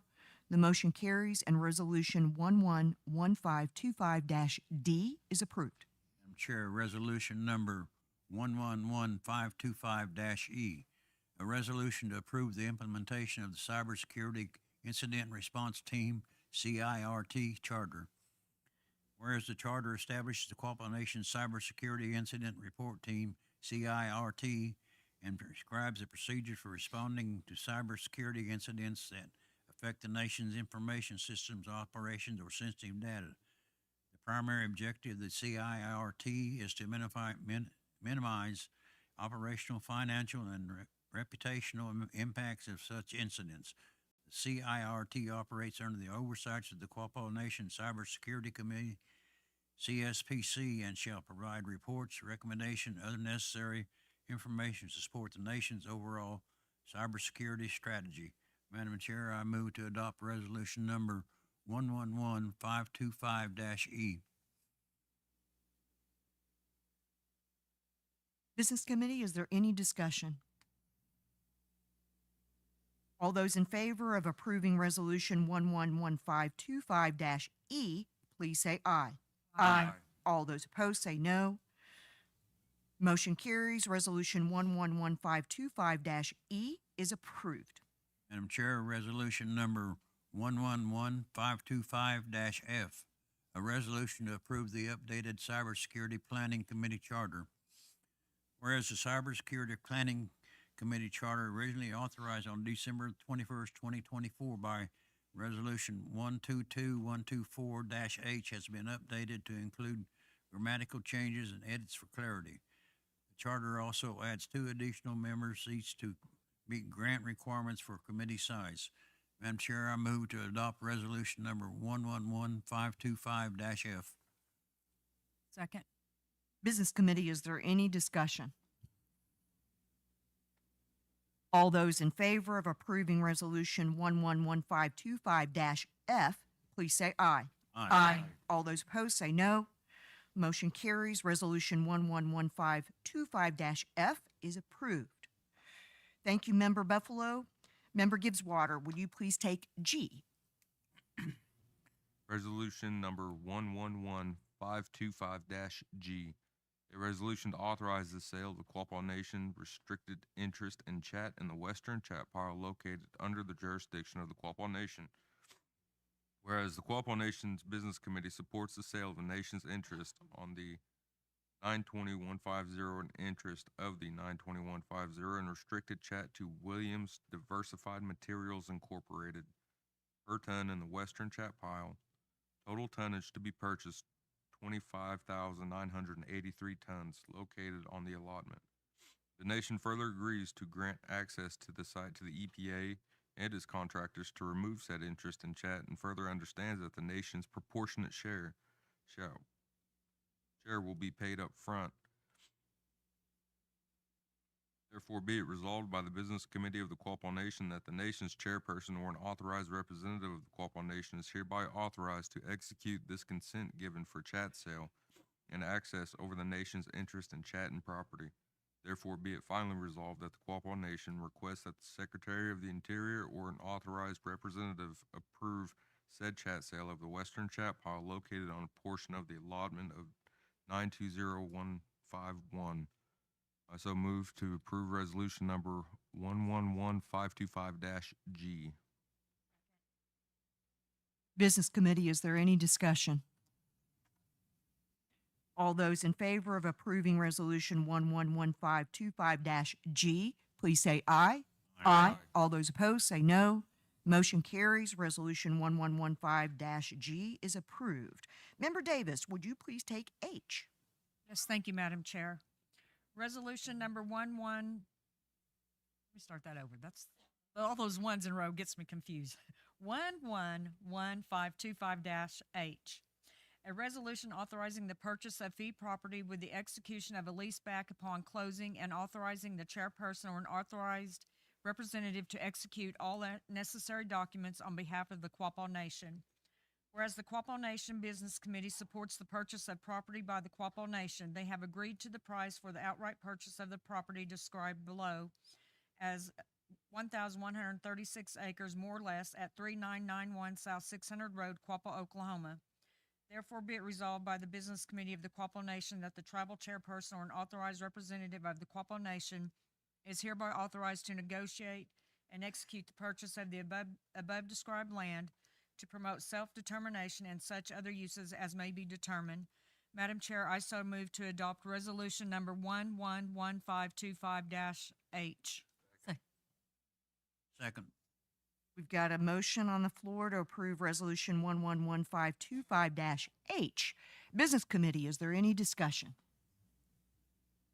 All those in favor of approving Resolution 111525-H, please say aye.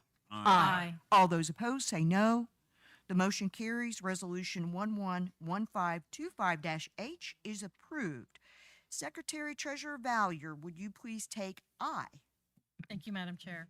Resolution number 111525-I, a resolution authorizing the purchase of fee property and authorizing the chairperson or authorized representative to execute the purchase on behalf of the Quapaw Nation. Whereas the Quapaw Nation Business Committee supports the purchase of fee property by the Quapaw Nation, they have agreed for the outright purchase of the property described below. Said land is described as W2SW Section 13 TWP 29 RNG 23.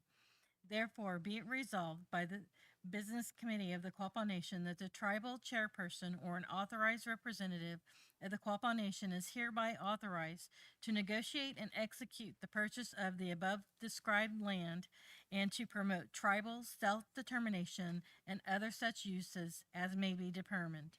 Madam Chair, I move that we adopt resolution number 111525-1. Excuse me, can you please repeat Oh, the sorry. resolution ID? 111525-I. I know.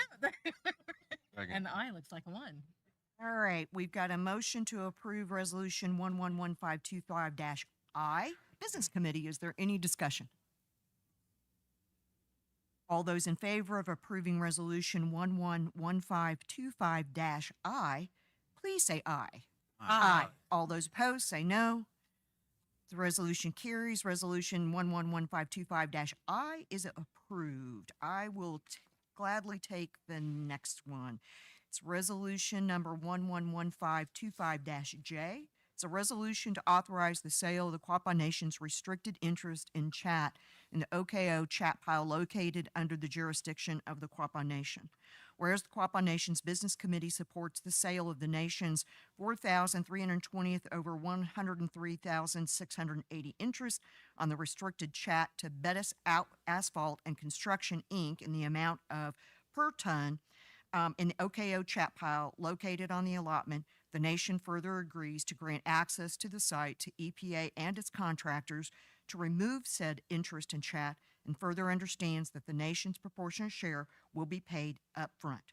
Therefore, be it resolved by the Business Committee and the Quapaw Nation that the nation's chairperson or an authorized representative of the Quapaw Nation is hereby authorized to execute this consent given for chat sale and access over the nation's interest in chat and property. Therefore, be it finally resolved that the Quapaw Nation requests that the Secretary of the Interior or an authorized representative approve said chat sale of the OKO chat pile located on a portion of the allotment. I move to approve Resolution 111525-J. Second. Business Committee, is there any discussion? All those in favor of approving Resolution 111525-J, please say aye. Aye. All those opposed, say no. The motion carries. Resolution 1115-J is approved. Vice Chair McKibben, would you please take K? Yes, ma'am. Resolution number 111525K. It's a resolution authorizing execution of a lease amendment with American Towers LLC for site number 75197, site name Lincolnville. Whereas the tenant has proposed an amendment to the lease to extend the lease term and modify certain provisions, and whereas the Quapaw Nation Business Committee finds it in the best interest of the nation to approve the amendment and related transaction documents. Now, therefore, it be resolved that the Quapaw Nation Business Committee hereby approves the amendment to the lease and all related transaction documents with American Towers LLC and authorizes the chairperson or an authorized representative to execute the amendment and any and all related documents, memoranda, and agreements necessary to complete the transaction on behalf of the nation, including authority to direct the method and account for all payments made pursuant to the amendment. Furthermore, the Business Committee acknowledges that American Towers LLC, its lenders, and title insurance company may rely upon this resolution as evidence of the nation's full authority to enter into and perform under the amendment and all related transaction documents. I move to adopt resolution number 111525K. Business Committee, is there any discussion? All those in favor of approving Resolution 111525-K, please say aye. Aye. All those opposed, please say no. Motion carries. Resolution 111525-K is approved. That concludes new business. We're going to go on to donations. The first one is the First Presbyterian Church, their backpack program.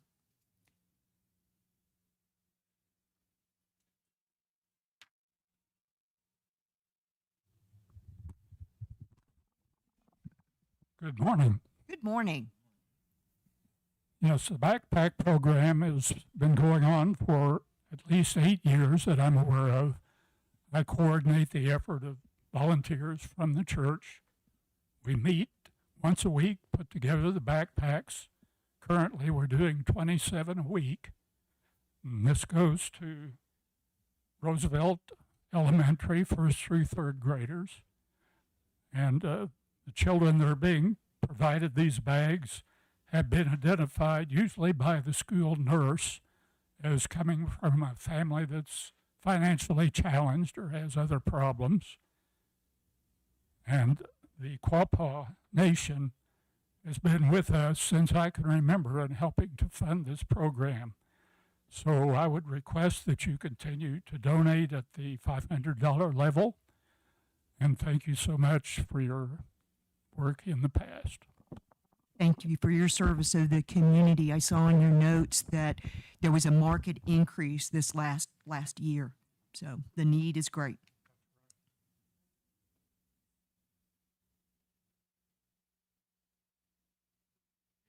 The donation amount requested of $500.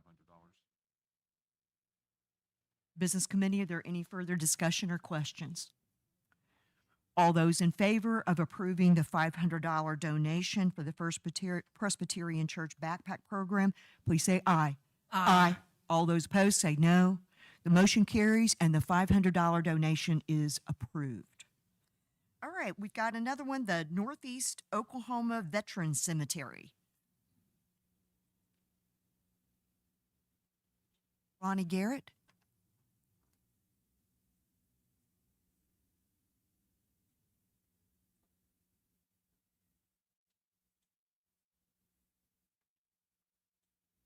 Good morning. Good morning. Thank you for having me here. I'm with the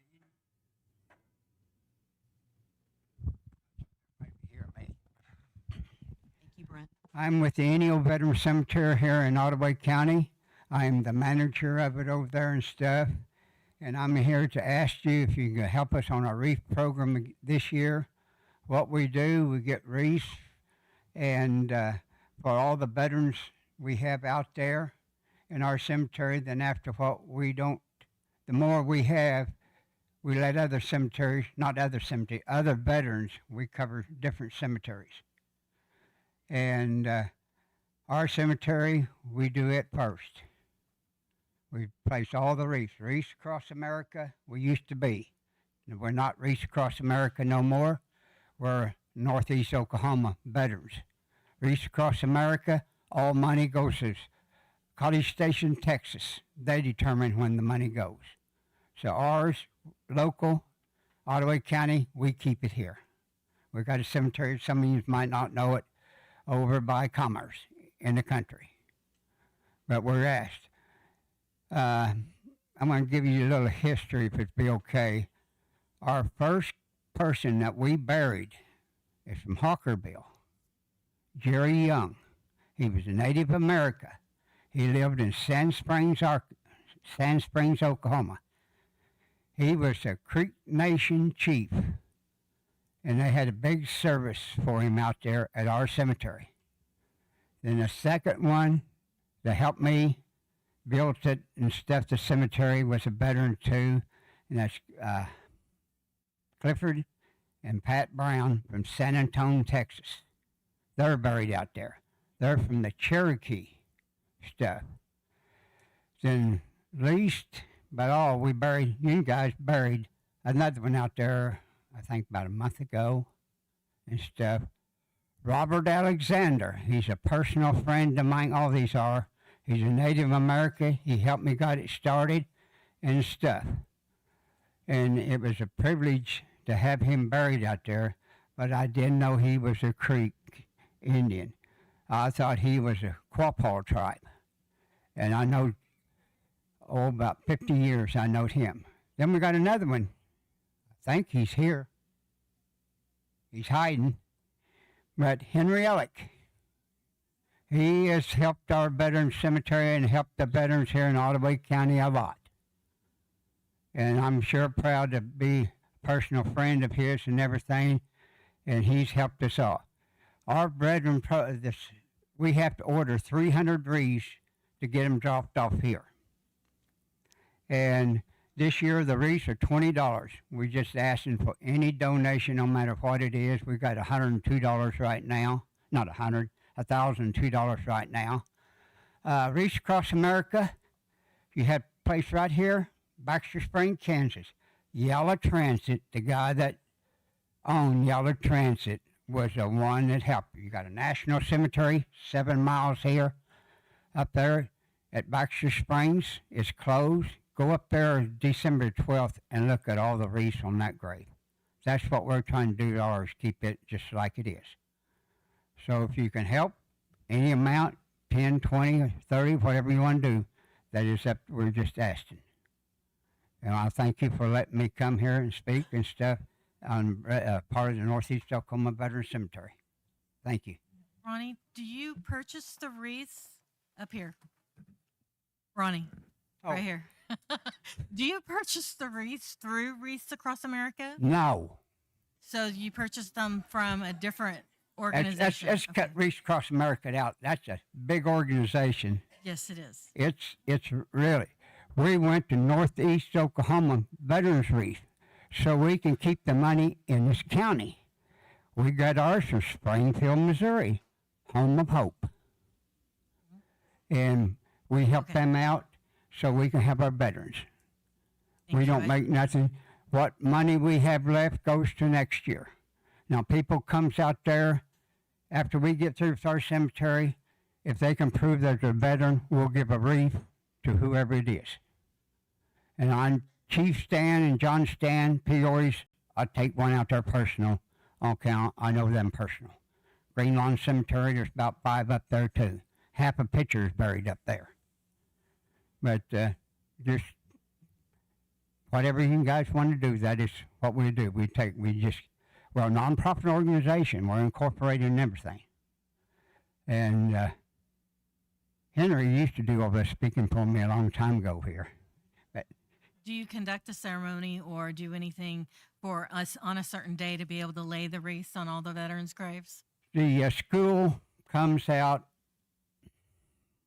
December the 12th, Commerce Schools, and they lay the wreaths on our cemetery. We have a kind of a prayer and stuff there for the veterans and stuff. Then we do it.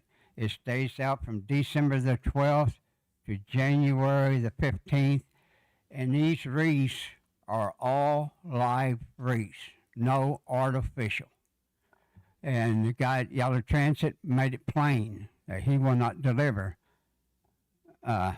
Japanese wreaths. They had to be they had to be made in America. They are pretty wreaths. They're 20-inch wreaths. You can come out there and look. I guess you guys, I got a picture of it here and some if you want to look at it. But you guys got it. That is not all the graves there. We can't put all the graves. That's just the person. We've got cremation. It's in that area. And we did any amount you guys want to do. I appreciate it and stuff. Mr. Garrett, thank you so much. Thank you. Make a motion to approve $500 donation to the Veterans Cemetery. Second. Got Business Committee, any further questions or discussion? Hearing none. All those in favor of approving a $500 donation to the Northeast Oklahoma Memorial Veteran Cemetery, please say aye. Aye. All those opposed say no. The motion carries and the $500 donation is approved.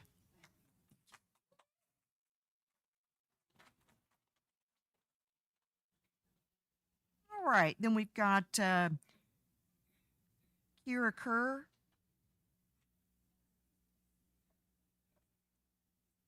Oh, and Ava. Thank you.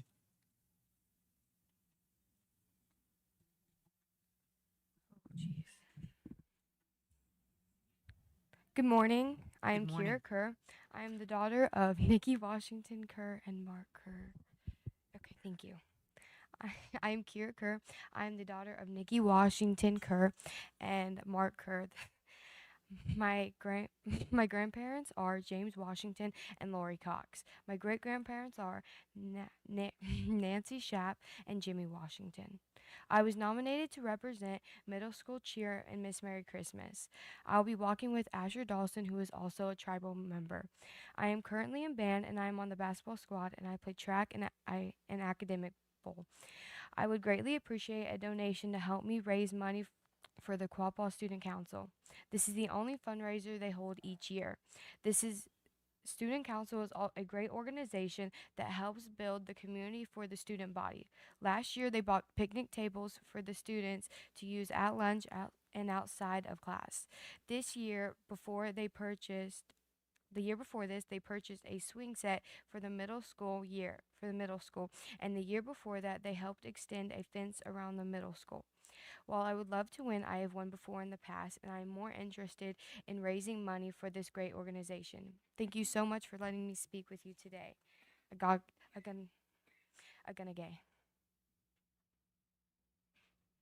Ava?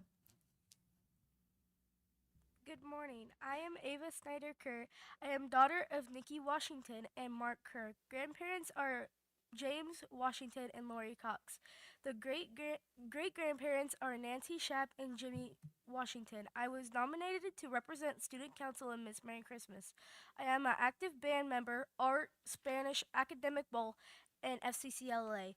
This is the only fundraiser Student Council does every year. It helps raise money to help students. As a member of Student Council, we participate in leadership conferences and team building exercises that we can use within the community. This is a great organization ran by students for students. This year for Miss Merry Christmas, this is my first year for Miss Merry Christmas. Though I would love to win, I am more interested in raising money to help continue the great things Student Council does. Uga'xpa. Kira and Ava, thank you. Can I ask a clarifying question? Are you both in the middle school? I'm sorry, say again. Ava is in high school and I'm in middle school. Okay, thank you. Is there any more questions? Was that all? I think so. Okay, thank you.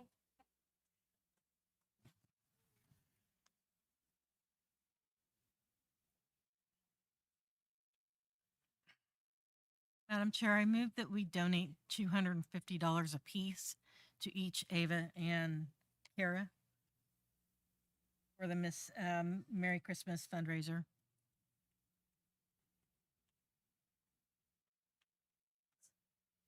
All right, we've got a motion to approve $250 each for Ava and Kira to the Student Council. Business Committee, are there any other questions? All those in favor of approving the $500 total donation, $250 each for Ava and Kira, please say aye. Aye. All those opposed say no.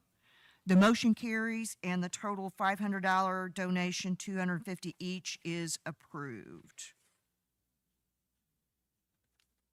All right, so on to, excuse me.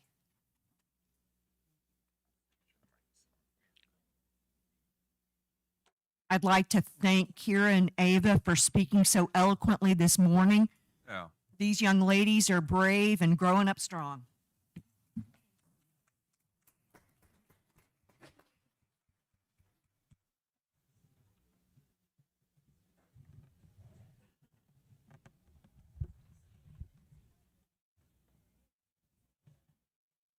So we're going to move on to open forum. Do the rules remain in place? In order to speak, an individual must have submitted the form or must pertain to today's topics on the agenda. 5-minute time limit, 1 trip to the podium. Please be respectful. Use the microphone, and there are 3 tribal members who already submitted open forum requests for this month. The first is Barbara Collier.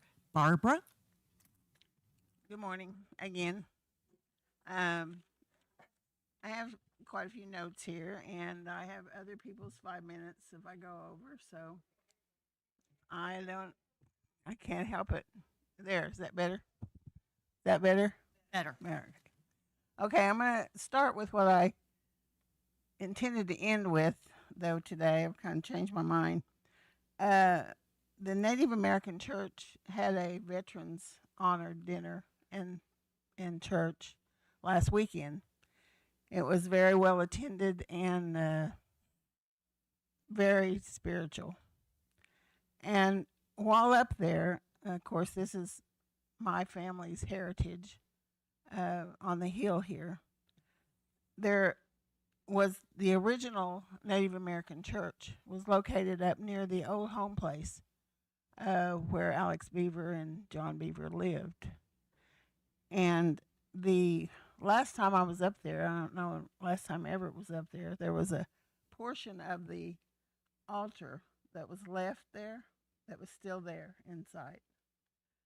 I would like to request that the tribe look into preserving that, perhaps, if there is anything left of it, and maybe, fence it off or cordon it off somehow, because that's all that remains from our heritage, from the original Native American church that was started here way back in probably the early 1900s.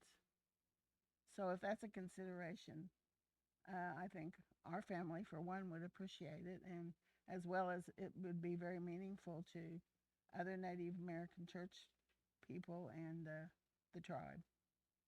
So if that's a consideration, at least look into it. We absolutely will, Barbara. Okay, thank Lovely. you. And going on to some cultural things. Robert Whitebird, John Red Eagle, Jess McKibben, George Romick, Harry Gilmore, and many others have been the leaders of our tribe many years back. And I've had the privilege to know all of these gentlemen who were wonderful leaders. And even though the tribe might not have been as progressive as it is now, it wasn't a business as such back then, but they still managed to do what the general council or the general group wanted to do and listened.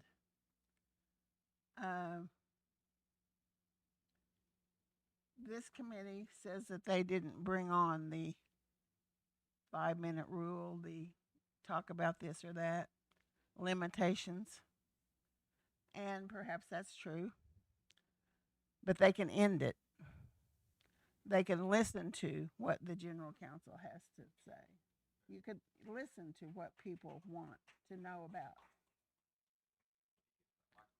Oh, well, I thought I was. We're part of this tribe, not just you 7, and I know you know that. So limitations to what people might want to say or need to say or believe in or want you to look into, you need to know that. You need to know what the general council wants, not just report. We need to have a say. We used to have a say. People used to get up in meetings and talk from their heart, which I try to do every time. I don't try to cause trouble. I try to talk from my heart for what's best or what I think is best for the tribe. And it should be all of us, not just a few of us. So moving on to continue. We met the Gaming Commission and the DDA and the Business Committee met last week or week before, and talked about several issues that were brought up. And the department, since I've been on the Gaming Commission, it's been a uphill battle. We have been charged as I've said previously, with criminal charges. Not really charged, but threatened, I guess you might say, by mail. And that individual, and no one seems to know why. No one seems to know the issue, what the issue is, but we can't seem to get anyone to make it go away. Now, it's been months and months. The business committee says that they can't tell the Marshals Department what to do. The Marshals Department, if they know what the issue is, they don't say. Now there's a new director, and I'm sure he knew nothing about it. He may know now, but he didn't know about it then. And it has come up that Drummond and Woodson, the Gaming Commission is assigned an attorney through them, which, in my opinion only, should have never happened. The Gaming Commission is supposed to be autonomous because we're regulators. We regulate the gaming at our casinos, and the individuals that work there are to follow those rules. Well, it's gotten so out of hand that because of this new ordinance, they don't even think that there are any rules anymore almost. And common sense tells you why Sonny Glass and Lloyd Buffalo, as he said last time, or in August, I went back and listened to the August minutes on YouTube last night. And it was stated by Lloyd that they tried to get them not to address this new ordinance that has no protection for the tribe, or very little, because it wasn't written by regulators, or wasn't written by people that know what the National Indian Gaming Commission requires for regulation. It was written by the administration, and that was denied. But anyway, moving on, we need to get this behind us in order to move forward. Like I have asked a couple of times now, quit all of this bickering and move forward in a positive manner. If the marshals cannot come up and respond to our we had to hire another attorney because Drummond and Woodson couldn't defend us, the one we were assigned, because he'd have been going against the attorney that takes care of business for the tribe. And they work for the same people. So unethically, they couldn't support us. So we had to hire someone else. If we are charged criminally for something, then as in the August Business Committee conversations, the Business Committee admitted on 2 or 3 separate occasions that they had violated the gaming ordinance, and it was the one that they approved to be put in place. The Gaming Commission has been trying everything in their power to meet those rules and regulations. Virginia and her staff know them backwards and frontwards because they were forced to know what was ahead. The marshals need to then take corrective action or criminal action against the business committee for their wrongdoing. So I don't want them to do that, nor do you all want them to do that. So we need to settle this. We need to get this behind us. Get this criminal charge off of our record and move on in a positive manner. We met with them several months ago, and it was agreed upon verbally to take both ordinances and marry them together to make one good document. We were in favor of that, and they seem to be in favor of that. But nothing has been done since then. Nothing's been said about it. Nothing's been mentioned about it. And so we move on. Then my next issue is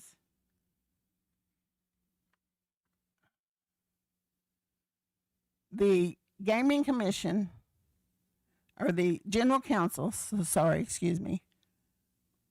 voted in 2024 at the General Council for the business committee to get out of gaming.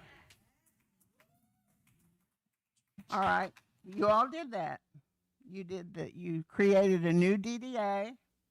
You moved on with that. But then, later on, through the attorney, Eric Giles, they came in. He wrote a letter directly to the National Indian Gaming Commission, making the business committee primary management officials of gaming. Well, that can include several things that are not really according to the rules and regulations, according to licensure. So there again, we need to correct these things and move on. I don't know how to make it plain enough that they're not our rules and regulations necessarily. Some of them are policies and procedures from the casinos, but most of them are from the state of Oklahoma's compact or the National Indian Gaming Commission. We don't have a choice as to whether we do them or don't do them. If we're going to do business under these rules and regulations, then we have to follow them. The individuals that work for gaming, some of them have been there since I was there. Some of them are there now since Virginia's been there. Virginia stepped up. And you talk about a girl that's rule and regulation. She knows them backwards and forwards. And because she speaks up, and because some of the Gaming Commission have spoken up, and because some of the investigative services have stepped up and done what the Gaming Commission requested of them, now they're being chastised. That's not fair. 3 individuals' appointments by the business committee are going to end December 31. I want you all to pay attention to whether those individuals get to continue in their gaming careers. Because if they don't, it's not fair. It's not fair. They do a good job. I'm there every week, and I know what kind of job they do. So if you have any questions, you can come and ask me. But the business committee, I'm not saying people are perfect, because they're not. I'm not. They aren't. No one is. Only God's perfect. And we make mistakes. And we need to change attitudes. And we need to change how we do business. This is a big business now. These people are in control of a multi-million-dollar, billion-dollar business, when these people that I mentioned originally were not. We might have had $10,000, and we didn't even have that back in 1974. So these are some of the things that I go to sleep thinking about. I wake up thinking about. We all love our tribe. Every one of you loves our tribe. So let's act like it. Let's get with it. Let's do something about all of this so that we can move on in harmony. Okay? Thank you. Thank you, Barbara.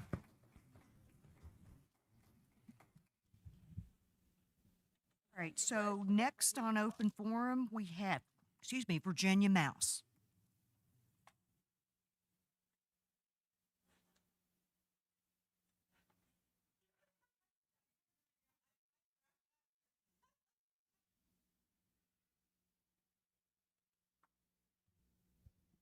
So ironically, I know you're going to be shocked, but Barbara said some of the things that I wanted to address today. And just so it's clear, I have 5 people's 5 minutes. So if you need those, we can have them stand up so you're aware that I have additional 5 minutes. But today, I'm speaking as a tribal member. On October 18th, 2025, during an open business committee meeting, I was basically had to have my meeting in closed session. I was told, and on the record, if after that closed session there was a disagreement, I could bring the matter back publicly on social media. Actually, Joey stated, and I quote, "I would prefer a closed session first. However, if there is still more discord or non-agreement, feel free, however you want, to do as a tribal member. Bring it out publicly, open forum, Facebook, whatever," end quote. I want to clarify that the information I requested was not from 20 years ago. It was not buried in outdated software or forgotten files. It was information from the period in which the current Secretary-Treasurer has served. Records that both under Quapaw law and Robert's rules should have been readily available to this governing body and to the people. There have been requests made to my office for up to 40 documents to be gathered within a 15-day period. Not 5 months, 15-day period.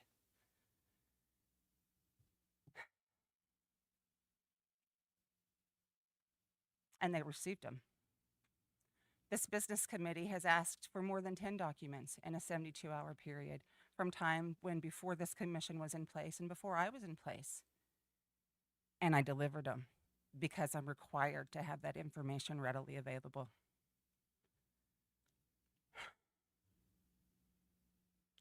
When the closed session took place on October 29th at 5 p.m., I was required to sign a non-disclosure, which stated, and I'm going to quote again, "All the information provided in response to your request shall not be shared or posted to any public entity," end quote. Not only am I restricted from speaking, but the information that I received was not responsive to my lawful Freedom of Information request. Instead of the documentation I requested, I was given a subjective interpretation of a resolution intended to fix an issue created by reckless decisions made by this business committee. The biased explanation attempting to justify prior actions was not the transparency that was promised. And as was confirmed in that meeting, my assumption was correct. The records didn't exist. So my first question, why was I told in open forum that I could bring the issue back publicly if I was not satisfied, but then required to sign a document stating I could not share or post the information I received? These two statements both cannot be true. If we are told publicly that we may speak openly, yet privately made to agree to silence, that's a contradiction. That's manipulation. That is not transparency. A very clear pattern has emerged, and I hope you're paying attention. When questioned, the response has not been dialogue, it's been intimidation. For months,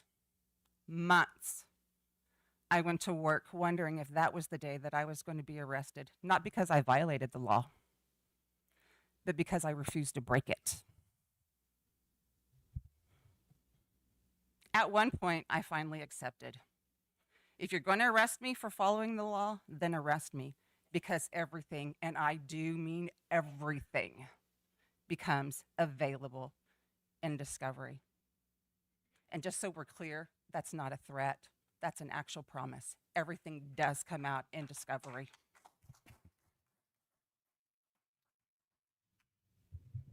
When the threat of arrest did not intimidate me, the tactic changed. Threats of removal, threats of my position, threats to my livelihood, but not just mine, to my staff. One of you admitted that the BC instructed the tribe's attorney to send HR after my staff. And when that investigation was over and they found nothing, that HR person had integrity enough to issue an apology to my staff. This business committee didn't, but HR did.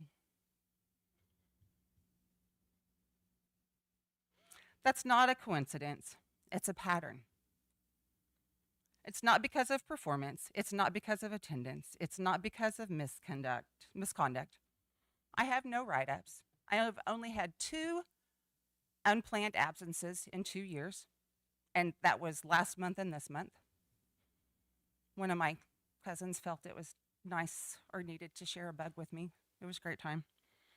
The issue is simple. I insist on following the law, and for that, I'm considered a problem. I am fully aware, and as is my staff, because we've watched this pattern play out repeatedly against the gaming agency and its employees.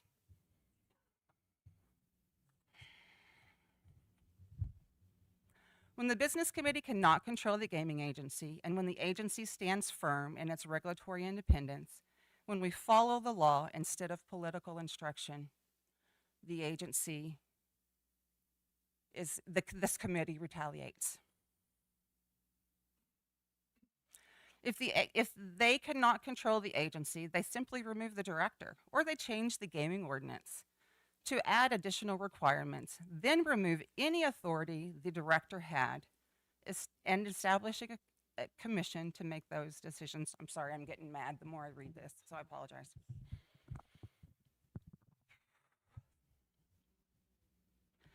And let me be clear, I am the 3rd director in 5 years. 5 years. This business committee changed the ordinance. This change didn't strengthen the ordinance. It weakened the regulatory authority. They lowered the standards while continuing to pay the executive staff as if they're being regulated at the previous top tier that they were. Our casinos have received the most audit findings in the history of Quapaw Nation, double digits, since the ordinance change, lowering the requirements to the floor, mind you, not the ordinance that other tribes said, can we use your ordinance? They're now saying, I'm so sorry that you have to do that. I don't know what your tribe was thinking, and that's our response. Well, we know, but we can't really tell them because we don't have proof. We just have very clear assumptions that are followed by documentation, but not proof.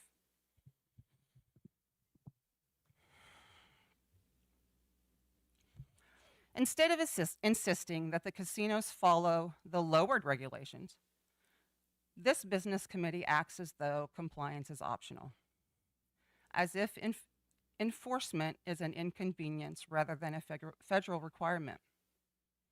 Continually stepping in and having meetings with casino operations. So why won't this business committee do as they were told and get out of gaming?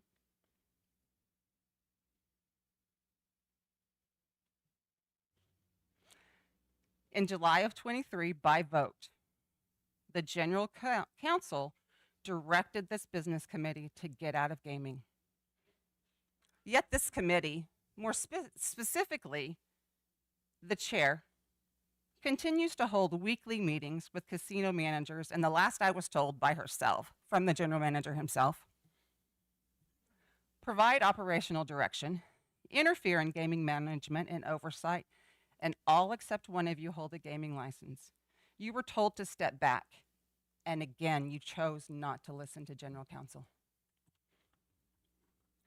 What makes this administration exempt from accountability? Why do you feel that you do not have to be held to the decisions of General Counsel? That's a legitimate question.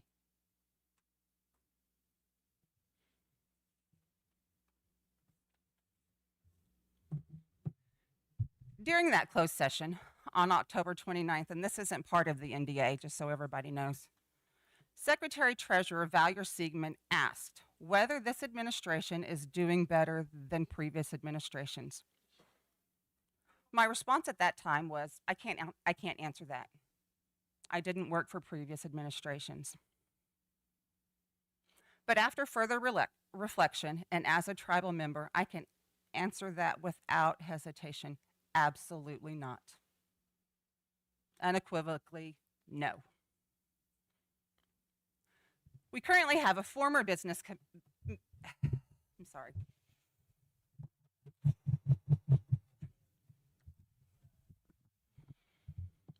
It took me a long time to write this, y'all. We currently have former business committee member in court for the same conduct,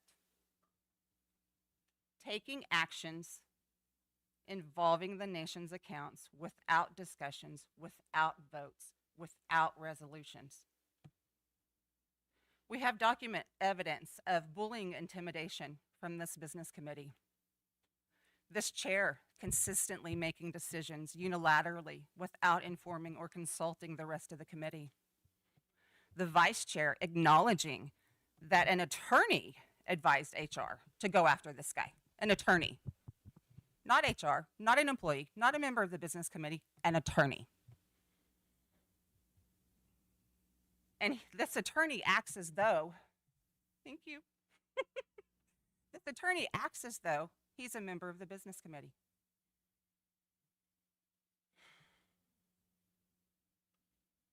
We have recorded acknowledgement that this business committee took actions in violation with Quapaw law, which carries criminal penalties, and nothing has happened. Nothing has happened. Marshals have said, "I'm sorry, I'm just trying to keep my job."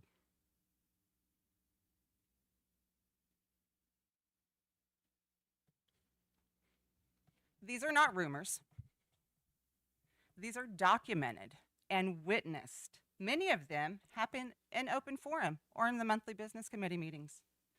So again, what makes this administration exempt from accountability? We're not. You act as though you are, unfortunately. And that's part of the problem. So just so everybody knows, because part of my job, part of the ordinance says that if the commission and myself,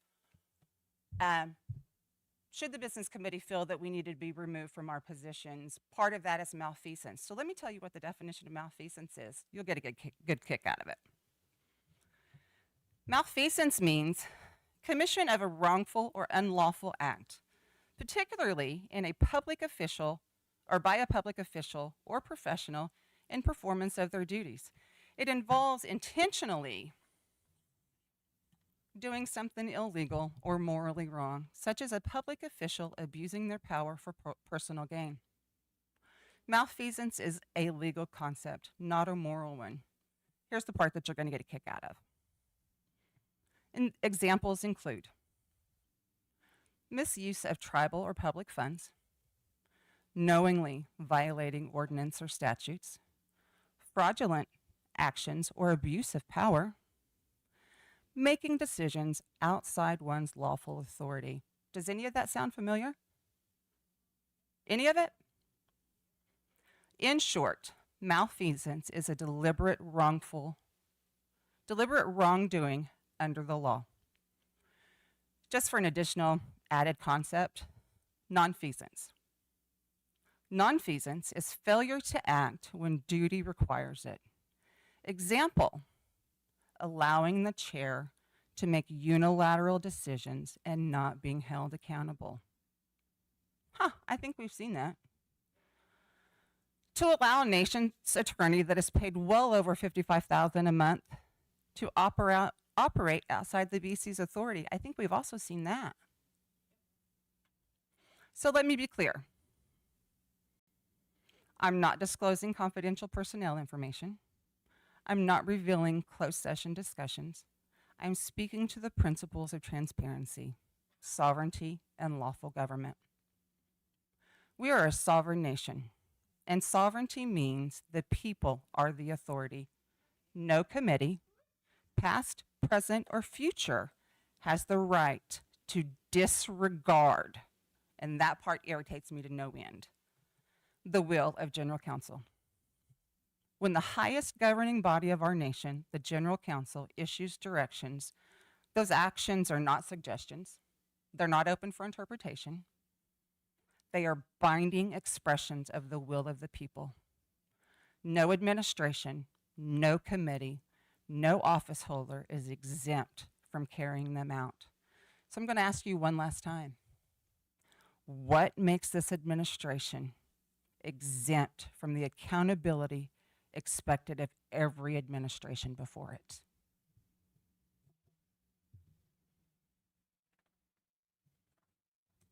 I already answered. I know you did.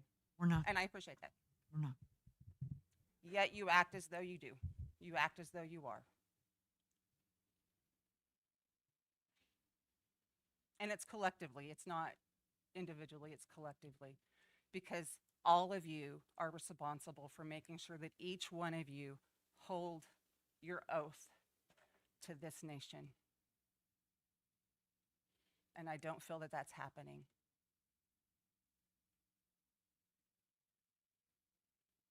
I don't. And it saddens me. And you can agree with me or not. But unfortunately, the evidence outweighs the simple I'm not. The evidence that we've seen from this administration outweighs that. And that's sad. It's very sad. And that's all I have. Thank you very much. Virginia, thank you.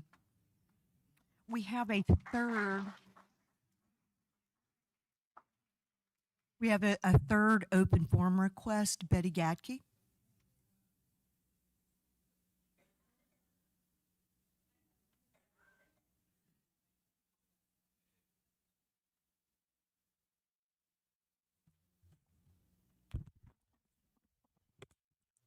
I'm shaking because I'm on my third cup of black coffee. So you know. Sweet or unsweet? Oh, it's sweet. Okay. But it's still very black. Can you hear me? Okay. So before I start on what I'm doing here, I just want to take 1 minute and tell you that I'm just now giving a basket full of little pieces of pottery for Patty Rice. You know, we incorporate the pottery back into our funerals and have been doing that for a couple years now. So they ran out, which is fantastic. And the students made the few pieces that are in the basket. And it just took me a while because of my shoulder surgery to get it finished up. So we're donating it today. Betty, thank you. It's really meaningful. Thank you. It always gives me joy. You know, that over there is really important to me, as you all know. Okay, well, I'm here to talk about the attorney request that the commission, the Ethics Commission, asked for. We met with you guys, I think it was October 31st. I'm not positive. A couple days, 2 or 3 days before the special general counsel. And the reason that we wanted to meet with them, and by the way, Brenda and Jerry, if you want to come up here and add to anything I'm saying, you're welcome to do that. This is really my opinion as a member on the commission. But we met, and because we felt like the special general counsel meeting was going to be out of order again. So we sat down as the commission and decided to write a letter to the business committee to inform them and show them why we felt like we should not be on the agenda. We did not request to be on the agenda, although we do have some requests that we are going to get to eventually. But we just made them aware, and it's, you know, social media. I've seen on there where we came up with some kind of a agreement. There was no agreement. We didn't agree on anything other than the fact that we were out of order, and I personally did not feel like wasting the tribe's money again for another special general counsel that was going to end up being tabled or, you know, thrown out for whatever the reason. But so just to make that clear, that we did not come up with a plan. We did not go in there saying, you know, let's agree on this and then we'll step back. It was simply the fact that we were going to be out of order again. So our code says that the Ethics Commission has a right to request a general counsel. We did not request that general counsel. It was not coming from the Ethics Commission. And that's what our code says, that we have the right, but we didn't do it. That's not to say that we're not going to need a special general counsel before it's over, but we did not request one at that time. So we just want that to be clear. So our big issue on the commission is that we need an attorney. I'm the newest member on this team. These ladies have been on there for a couple years. And so for me, it was a learning. I needed the code of ethics, the current code of ethics, which, you know, we didn't have. We had another code of ethics that the commission spent their time working on and submitted it to the business committee. And a completely different code of ethics was sent back to them that they took from another tribe. And so they did not vote, the commission did not vote to accept the code of ethics that was given to them. But it was a 24-hour period, is what I was told, and nobody said yay to it. And yet it was presented at General Council and it was voted on, so it was adopted. So that's what we're working with right now. And it's not really our code of ethics, but it's what we currently are working with, and we're going to do that. But this code of ethics says that we need an attorney. I realize that we are getting attorneys all over the place for everything under the sun, it seems like, you know, and I'm sorry, but it's written in the code of ethics that we require an attorney. I've been on there since August. I've gotten a stipend every month, and I don't feel like I have done squat for that money for you people. And the complaints that we have on our table, we can't get to because we don't have an attorney. Even though we've requested one, and the day that we all met, you said you would okay an attorney immediately. We just needed to send in the request, which we did. But then they didn't like the attorney that we sent in, and they had all kinds of stipulations. And so here we are back again. We still don't have an attorney. And when I met with you, what was it, on Friday? And we talked about the FOIA that I requested. And I sent in for this, I requested this FOIA because I wanted some information that I could not get my hands on. And it was information that would have supported that we, as the commission, did not approve of the code of ethics that was presented. So I think I challenged them with my request, and they came back and they gave me the information that they could, but it was really more like the information that they couldn't find. You know, sometimes it's more about what you can't find than what you do find. And so, you know, here we are. So I said at the end of that meeting that you have not okayed our attorney yet. And again, Linda said that our scope is way too big and that we need to bring it in. How do they know the scope is too big when they don't know the complaints that we have on the table? So how do they know what we need in an attorney?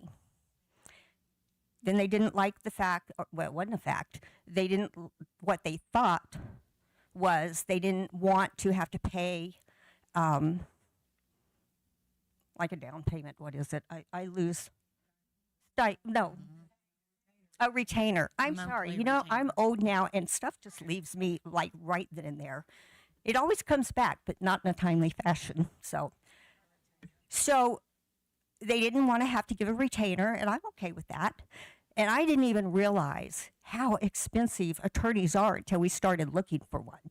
And the one that we chose is not in the state of Oklahoma, but very good. And we felt like that was the attorney we needed for the complaints that we have on the table. Yes, 20 years experience with the tribe. No,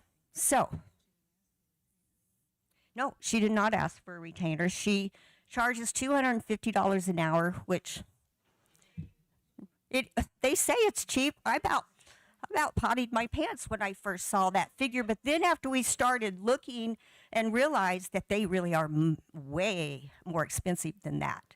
And I feel like that we're going to get a lot from this attorney for the money. You know, I don't like that we have to have an attorney, but we do. And what I really don't like is the fact that your attorney is telling us what we can and cannot do when it clearly states that you guys are not supposed to be having your fingers in this commission. That, and I'm saying this respectfully, you know, I don't want to be mean about it, but I am concerned. Betty, I already replied. I am all for your approval. You on were this so quick thing. to apply. Three of So- you. 3 of you immediately said yes. And then we needed one more yes. And then when we hear back from them, this is the revised version. See all that red in there? It's from their attorney. So it feels, maybe it's just me, but it feels unethical, actually. Betty, So- I don't want to interrupt you. No, you just interrupt you anytime let me you want know to. when it's okay. I just wanted to clarify a couple of things. So we have no knowledge of any complaints that may have come before the Ethics Commission. No knowledge of that. So I wanted to go back to the scope question that you raised because it's a good one. The scope of what the attorney for the Ethics Commission is to do is very clearly specified in Section 7 through 11 of the Code of Ethics. When looking at the engagement letter itself, that engagement letter reads much more like general legal counsel as opposed to the specific activities that the attorney is authorized and empowered to do on behalf of the Ethics Commission. What's wrong with general? That is the key difference between the original that came in from the law firm that was proposed by the Ethics Commission, which I have no issues with whatsoever. It's the scope of the engagement itself says that they're going to represent us up to the DOI. So what the Department of Interior has to do with the scope of activities the Ethics Commission is to do is a little baffling to me. That was the key difference between what was sent to us in early September versus what I sent back. When was that? Yesterday. Yes, yesterday. The problem I'm having with what you sent back yesterday is there's a whole paragraph of things that feels like you're tying our hands together and like you're boxing us in to where we can't do what the people elected us to do. You know, here's the thing. We are the end of the road for people. They've already exhausted whatever their complaints are. They've already went up the ladder and they've already went through their appropriate channels. We're the end of the road. When somebody feels like they've been taken advantage of or wronged, we're the end of the road. And yet, we can't help anybody because we need an attorney. But we're not on board for your changes because they came from your attorney, which feels like a conflict of interest to me. So why can't you trust us? We're the Ethics Commission. Why can't you trust us to make the right decisions for whatever is on our table? And because this feels like micromanagement, and you don't even know what our complaints are. So how can you have your hands in our issues when they shouldn't be? I mean, it's clearly stated that you should not be part of this, but yet your attorneys are. Isn't that the same thing? Feels like the same thing. So we had 3 yeses immediately for our original request. And then for some reason, the other 4 of you went ghosting on me. So here we are. We can't accept this with these changes. and yet we still need an attorney. And it's a very reasonable attorney. So let me ask a question based on the red line changes that were sent back yesterday. You're saying that none of those changes are acceptable. No, I'm not. No, I'm talking about the paragraph of duties. So That's where you're tying our hands. You know, the first red line in the first paragraph, I don't have a problem with that because it really doesn't change anything. But number 2 under duties does. It keeps us from working at full capacity. well, would the Ethics Commission be willing to take that and make your modifications to it that are acceptable? What's wrong with this one? It was what I said before. That is seeking general legal counsel as opposed to the specific activities as defined in the Code of Ethics. Previous engagement letter does not state anything about the Ethics Commission or the Code of Ethics. It's basically, it reads like general counsel for the Quapaw Nation as a whole, and also to include, up to including representing the Quapaw Nation with the Department of Interior, which that would be above and beyond the duties of an attorney that would be for an Ethics Commission. One of the first things we want to do also with our attorney is have them look over our code of ethics and make any changes that we need to change, because it was the tribe's attorneys that did all the changes that from what we had worked on initially. We've had amendments. We've had amendments on their form that they from their attorney. We sent in our code. We met our deadline. They sent it back 24 hours before it went to press. And we didn't even have time to see it and make any changes. And so this was pasted and copied from another tribe, and I just wonder what the attorneys even charged us for it. And we have gone back to general counsel and had some amendments changed, trying to keep it in line for us and the way that we expected it to be. And now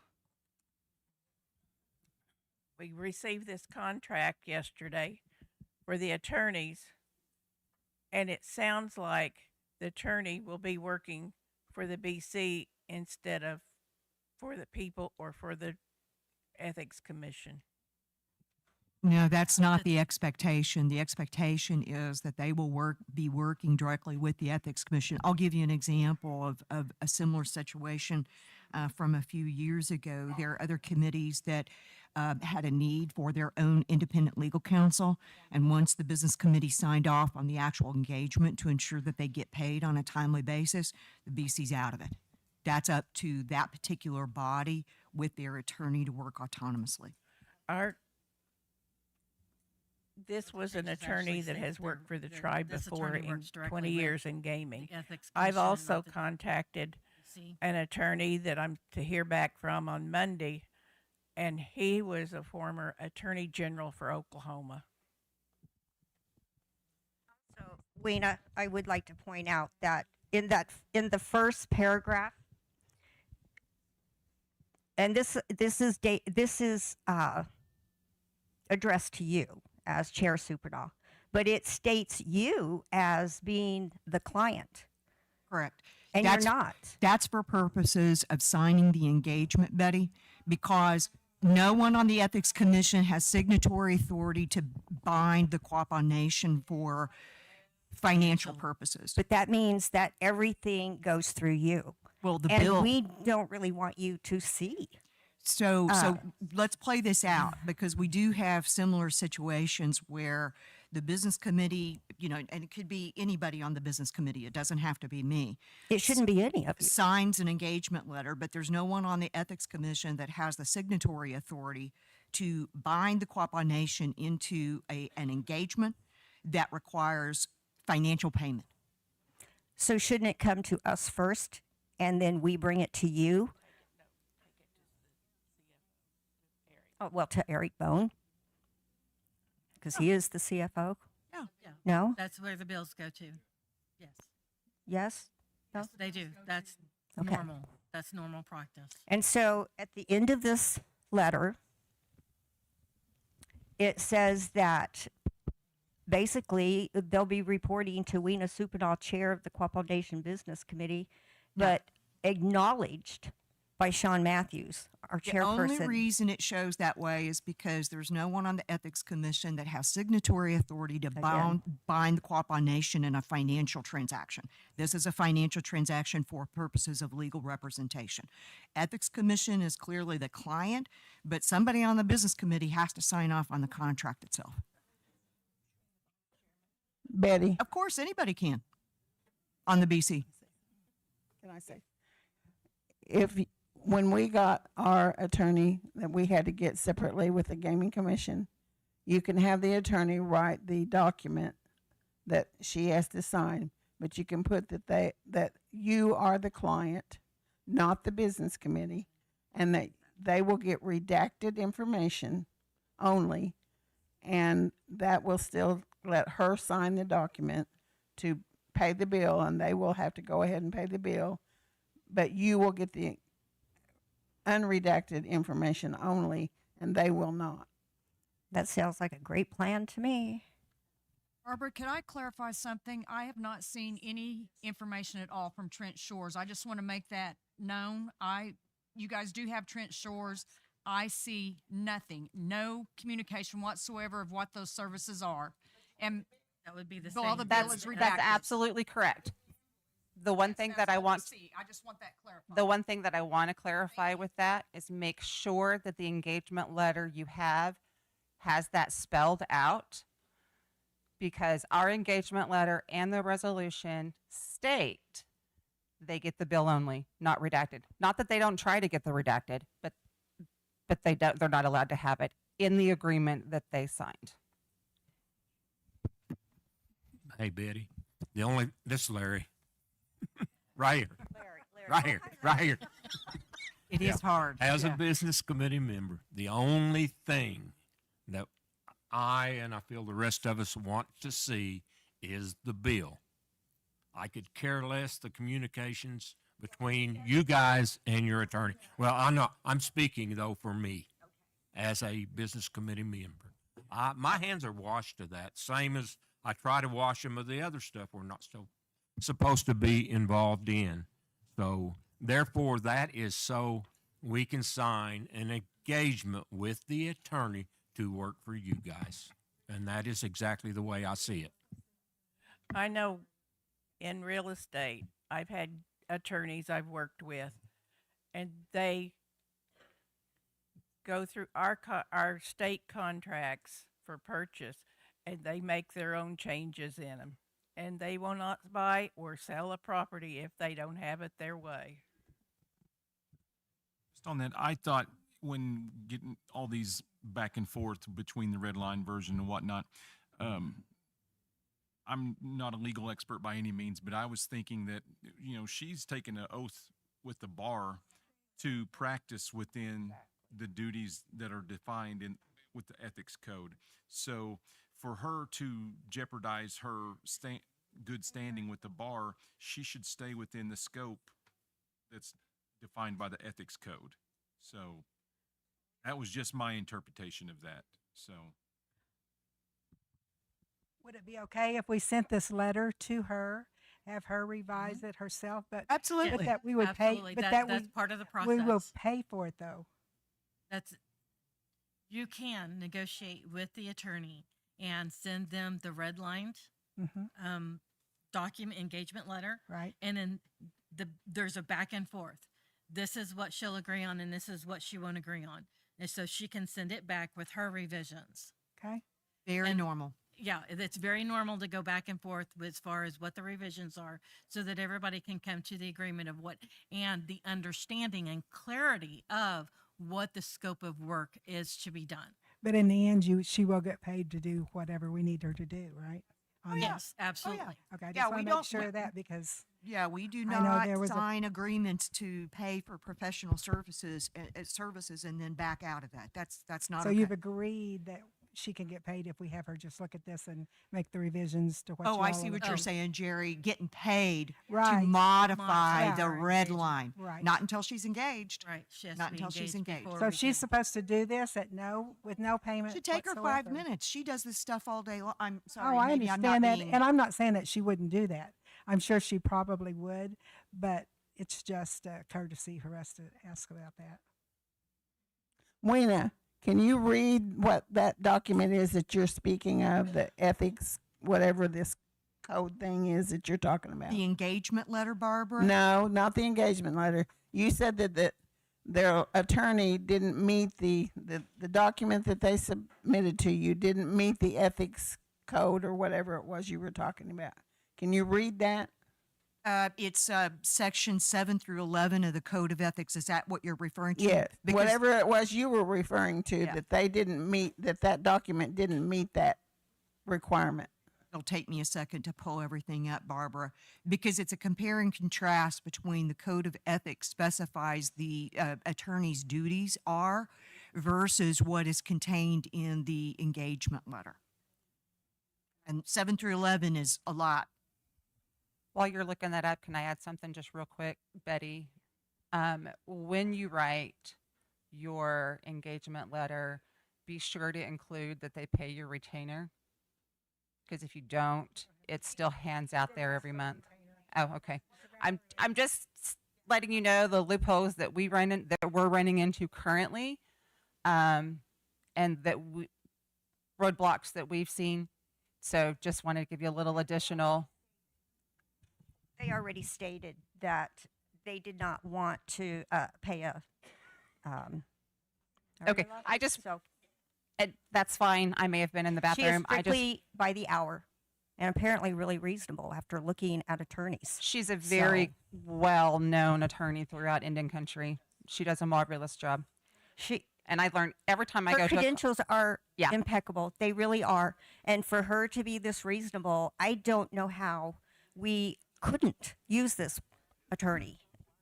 Because she loves us. She worked with us for 25 years. She's very up and up on things, which is why we contacted her to begin with. Although we did contact several, believe it or not, there are some attorneys out there that don't want anything to do with us. So it is what it is. Weena, did you find it? Yeah, just pulled it up. So Point of order, please. Can't hardly hear her.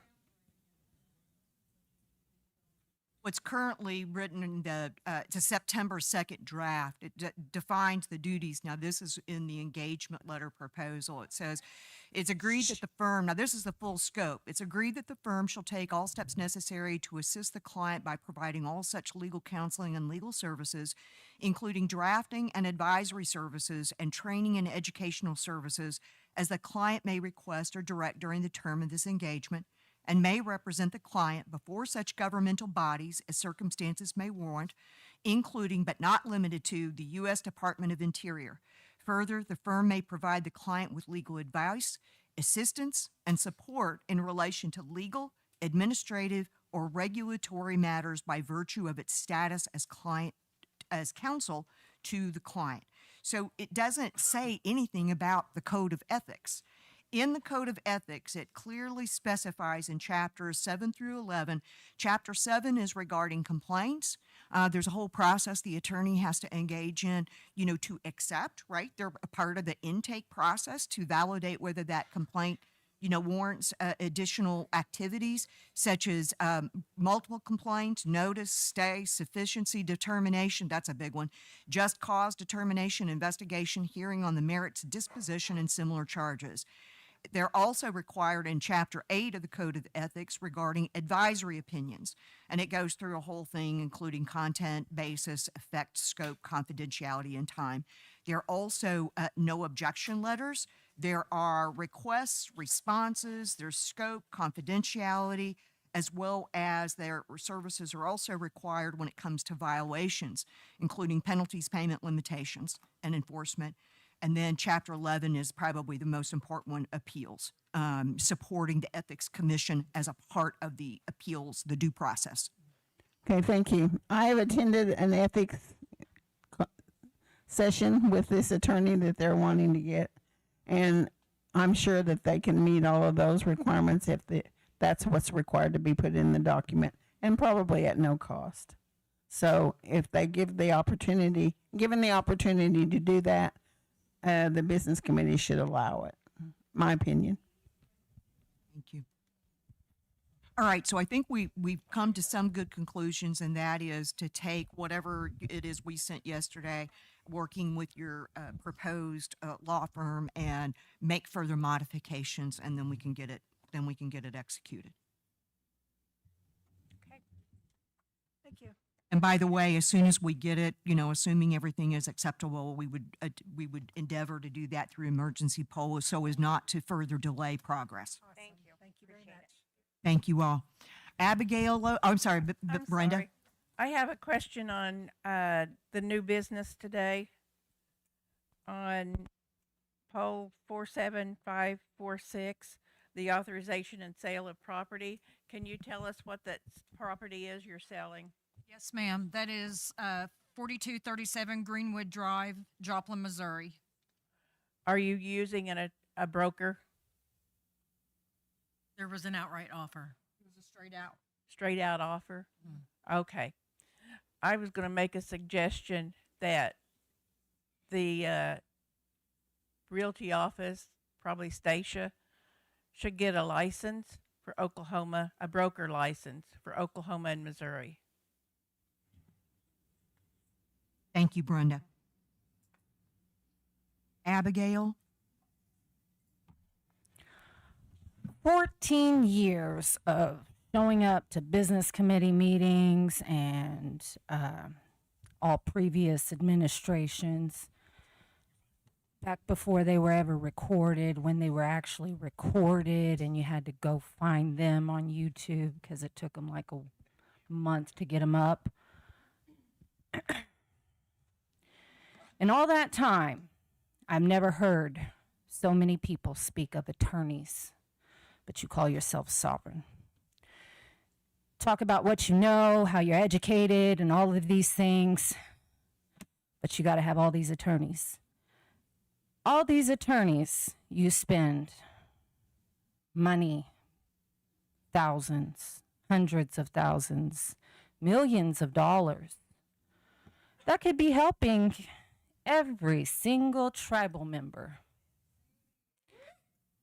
But because no one wants to have accountability, transparency, nobody wants to own what they do.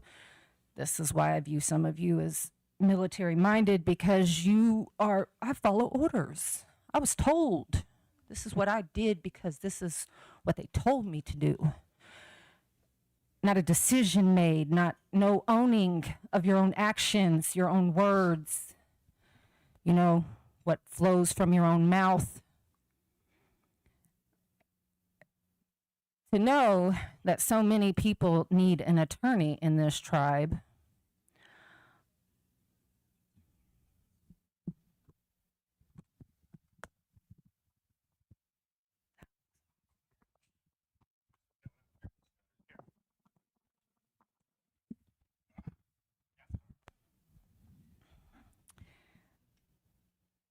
it's embarrassing to us tribal members who are watching the display go on continuously because of grown, adult, educated, intelligent people cannot take themselves out of the situation and think about everyone, not just themselves. This isn't a competition. Who's better? Who's prettier? We're not doing that. This is about working together for the good of our people, our nation. And yet, every single meeting we come in, somebody needs an attorney. Somebody's feelings are hurt. Somebody's feeling some type of way. God bless. We all have feelings. We all have emotions. And the majority of us have learned to keep them in check. We learn to take ourselves out of the actual situation to look at the bigger situation for everyone.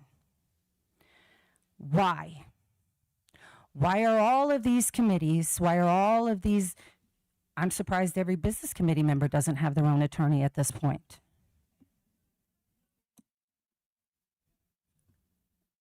Either on our tab or on their own. I don't really understand, because that's the way everything is going around here. It's embarrassing. And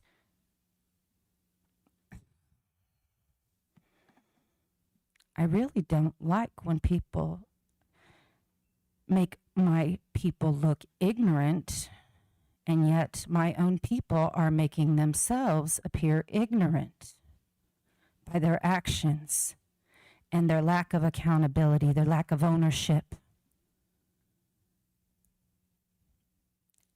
It's really not that difficult. Who you scared of? God already saw you. All them ones over there on that other side, they're watching you. They're watching all of us. They see everything that we think we are hiding ourselves. They see us. Yet, we all get in a room together and, oh, I'm better than you. I don't act like that. I don't do that. I've never been that way.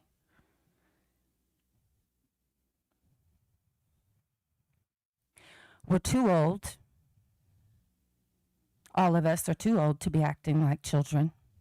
When we have children, we're supposed to be guiding and teaching to do better than what we were yesterday. We have lost so many that we say have been taken too soon, or gone too soon, who we mourn daily. But this is our actions daily with one another, with the living. The living. Yeah, it's okay. We can have arguments. We can disagree. But at the end of the day, we're all still Quapaw. Right or wrong, indifferent, no matter how you feel, we're still Quapaw. And it should be all Quapaws that matter, not just the select few, not just the ones who are thought of when they die, because that's the only time anybody really pays attention to the Quapaws, is when someone's gone.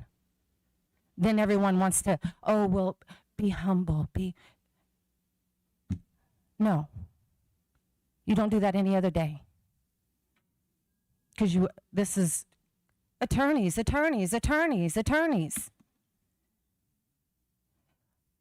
Every law in this country has a contradicted law to back it. That's why they're called loopholes in a courtroom. You can win any lawsuit contradicting another law that was already written. It goes back and forth, back and forth. That's the way they wrote it. Laws were not written for the innocent. They were written to protect the guilty. And until you all figure that out and pay attention to that, all of this is going to keep going on. Till y'all wake up and pay attention to one another and to what our business committee's doing. Because it's only the select few that show up. Only a few show up every meeting. But I bet if I pulled up that Quapaw Voices, there's a lot of people that got something to say, but they ain't here. And sadly, it's because somebody told a half-truth about what they heard but misunderstood, because they didn't listen to hear what was said. They listened because they were in their own anger in the moment. They only heard half of it. They didn't listen to all of it. So then they went and told someone, and the telephone game became a thing. And everybody's telling a half-truth to one another. And then, before you know it, well, damn, we didn't even, oh my God, that was on the BC meeting? What? It was there? Yeah. That's teenage behavior, junior high behavior.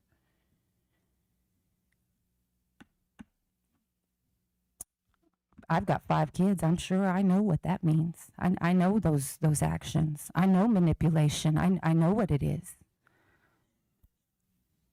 And we're too old for that.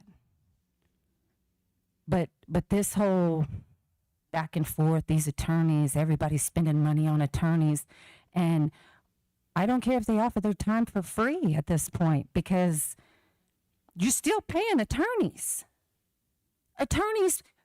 to fight with your own people. Why? You can't, you don't want to just punch them in the nose. At this point, you might as well get it. Maybe y'all would feel better. Go outside, scream it out. The grounds are open. Go let nature hear you. But this whole fighting and costing more money that everybody screams, no one should be spending money. The Quapaw people's money, we're spending money outrageously to fight with one another. It's embarrassing. And as a 42-year-old woman, I'm embarrassed. I am absolutely embarrassed, because if I can hold myself accountable for my actions or lack thereof, I would, I guess, making an ass when you assume. I would assume those in leadership would be just willy-nilly with their accountability, because you want people to know what you're doing. You want people to see that your words match your actions. But I'm just an assistant. Y'all have a great day. Abigail, thank you. Roman Kahiga. Good morning, Business Committee. Good morning. I got a couple questions about a couple of things that were passed. First of all, the land purchase, that 1,100 acres. I mean, for me, bravo. I think that's a fantastic idea. The other thing is the cybersecurity. I've got some concerns about that being applicable to our Ethics Commission and to our Grievance Commission. That so long as they're operating under Quapaw Nation, controlled assets, they're never going to have the full separation that I believe General Counsel wants. So that they should be, personally, I feel like they should be excluded from that process. And so maybe you could think about reconsidering that and having them excluded, or some other method to go about getting them their own email or something to that effect. The last thing I had was, just a plea to you. I've said it multiple times. You guys have asked multiple times. Some of you have asked me directly, pulled me to the side and asked, it's like, you keep saying this, what do you mean? You keep saying this. And when I say things like, you make decisions behind closed doors, I don't mean that. It's a euphemism, right? Like, what I mean is, you're not making decisions out here in public in front of us where they're recorded, where we know a resolution, where we know a discussion happened.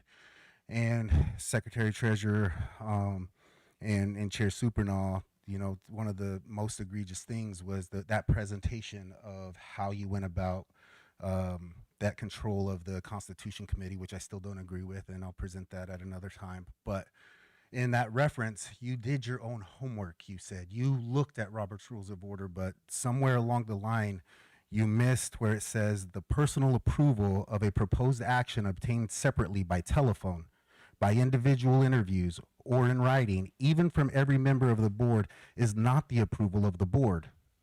Is not the approval of the board. And you guys continue to do that, right? And I'm assuming that the two of you know that, but Joey, Linda, you guys, that's what it says. That's Robert's Rules of Order. It says that what you're doing is not okay. And I think a lot of this issues that everybody's having could be solved if you just did things out in the open.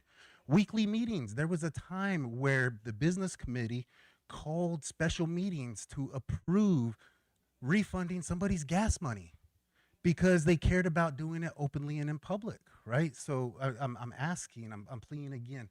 Please, just like, if you need training, get more training on Robert's Rules. If you have questions, ask those questions. What Abigail said, like, I think is a little more passionate than I feel about it, but, and I love you, Abigail, but what the principle of what she's saying is that you are armed and financed to have an armory of tools to use against us. And we are forced to defend ourselves and plead and cry for ways to defend ourselves against you, and that's not how we want to be. So continuing to go to lawyers for rationale and justification about what our own document says is just not, it's like, we elected you. We didn't elect lawyers to interpret our own documents for us. So I'm just pleading again. I'm not asking for a response. I'm just pleading to you. Please just start following the rules and everything will get better. I promise. Everything will get better if you just follow the rules. Thank you, Roman. Mikhail? Yes, I just stepped up forward to answer the first part of Roman's questionnaire when it comes to the Ethics Commission and Grievance Committee. We deliberated this particular topic in the Cybersecurity Planning Committee. The BC did not have a lot of involvement there, so I just want to make that clear. We decided on that because with FOIA, those two would be under FOIA as well, and as is with them all being personal accounts, there's no way for us in the IT department to fulfill our duties through the governing resolution right now, FOIA requests, with them being private. That's why we decided to include them so that we can actually fulfill FOIA requests for their communications. Now, we did acknowledge Roman's concern, and we don't like it either, but as is under the governing resolution under Section 9, Secretary Treasurer is the custodian of records. I would prefer that this gets resolved through the Constitution, but if the Constitution, if it unfortunately does not pass during General Counsel, we will probably recommend that the IRO, the person in charge of that data request process, be a position appointed by General Counsel instead. But as is, we had the right under the way the governing resolution is right now. Mikhail, thank you. Appreciate that. Anybody else for open forum? Grace Good Eagle. And again, first I would like to start off by saying, in addition to what Sean was saying about the upcoming powwow next year, there was a flyer that went out and they were asking families to look for photos because they are wanting to devote a lot of pictures in next year's program about families. That's very important. Because in addition to the photos that we have, and I will say, the Good Eagle family, we have been cleaning out the storage bin, and we are coming across some wonderful things. A lot of photos and that kind of thing, plus some information. My grandfather was Francis Good Eagle 2 generations ago. They handled things very differently back then and even forward. We have voices, and part of that is we do exist. In spite of what others are trying to tell us, we do exist. And being part of the elders group now, one of the leaders, is the fact that with this administration, 2 administrations ago, we got off track. Because then the chairman was making decisions and the whole thing, and I spoke to him on a couple of occasions, and I said, that's not the Quapaw way. He told me he did not know the Quapaw ways.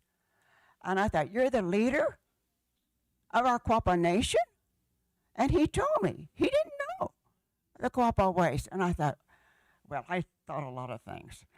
But it's the sort of thing that since then, with this present administration, I have witnessed a couple of things. One particularly, and I thought at that time, this person is not Quapaw. They would not be doing what they're doing if they were Quapaw. So we have the opportunity, and further continue what we're doing with your wisdom keepers. We're the elders. And it wasn't but over a year ago, before last year's General Council, when the elders were wanting to go on a trip, and we were told by our financial person, oh, there's not enough money to do that. And I thought, well, okay, you know. And at last year's general council, a motion was made and passed that the elders would have some monies to be able to do things that they wanted to do. But up until then, we'd been pretty much ignored. And at one point, once they started recognizing us, we were neglected. So your elders are still here. And we're praying a whole lot for all of us. But please, please look at your background, your families, how you were brought up. Being Quapaw is a way of life, and it can be a good life. And we want a good life for all of us. So people are speaking up now, and things can change. They can change for the better. They need to. And this is what we have to do. So, on again. Thank you, Grace. Anybody else for open forum? Before we close out, I know that we have the listening session coming up. We're going to do the best we can with the time we have available. Billy, we may have to go a little bit past 1, maybe 1:15. I just want to make sure that once we break, people have an opportunity to get some nourishment, and then y'all may still be eating, but we'll go ahead and start the listening session in about 10 or 15 minutes. Member Gibbswater, would you please close us out in prayer? Elders, go along with me here just for a second. Wakanda, as you can come to you here again towards this noontime hour. Thankful here for this day of life that you gave to us, that we can be upright on this side of life together again, that we can come into our monthly business committee meeting here, look after ourselves here through these resolutions here, hear our folks here for their concerns, their minds here, Father God. Thankful here for this day of life, for all of our relatives, for all of our people, all of our Uga'xpa and Nikashi, wherever you find them at here today, you must bless each one of them here, from the oldest to youngest here, Father God. You must bless them here with good health and good life here, Father. Asking you that kind of a prayer here for my folks here, asking you to clear the way here for us, continue to take up for us here, you holy grandpas, you fire your medicine here, you grandpa's son over the top looking at us here. Take up for us here where we fall short for ourselves, where we fall short for ourselves and for each other, knowing and understanding we're just little people here in this life here, your holy elements, you can take up for us that kind of a way. Here, grateful here again, just want to ask you that much, tell you that much, tell you thank you here for this day of life. Ask that you might overlook me here, Wakanda, for being such a young person, little person here in this life. I don't mean to say or do anything but before you, God, here, try to move through you here for our folks, for all the things that we do here. Make it good here for us. Fix it here for us. Asking you that kind of a prayer here. Just want to say that much to you here. Lay this prayer down here for a little while. Each one of us will take it with us here, and we'll pick it up again, and we'll talk to you some more here in this life. Just want to say that much. Thank you. Amen. Yeah, Kashan. Amen. Move to adjourn. All those in favor of adjourning? Aye. Aye. Those opposed? You're adjourned Third. at 12:17, Brent. Somebody want to say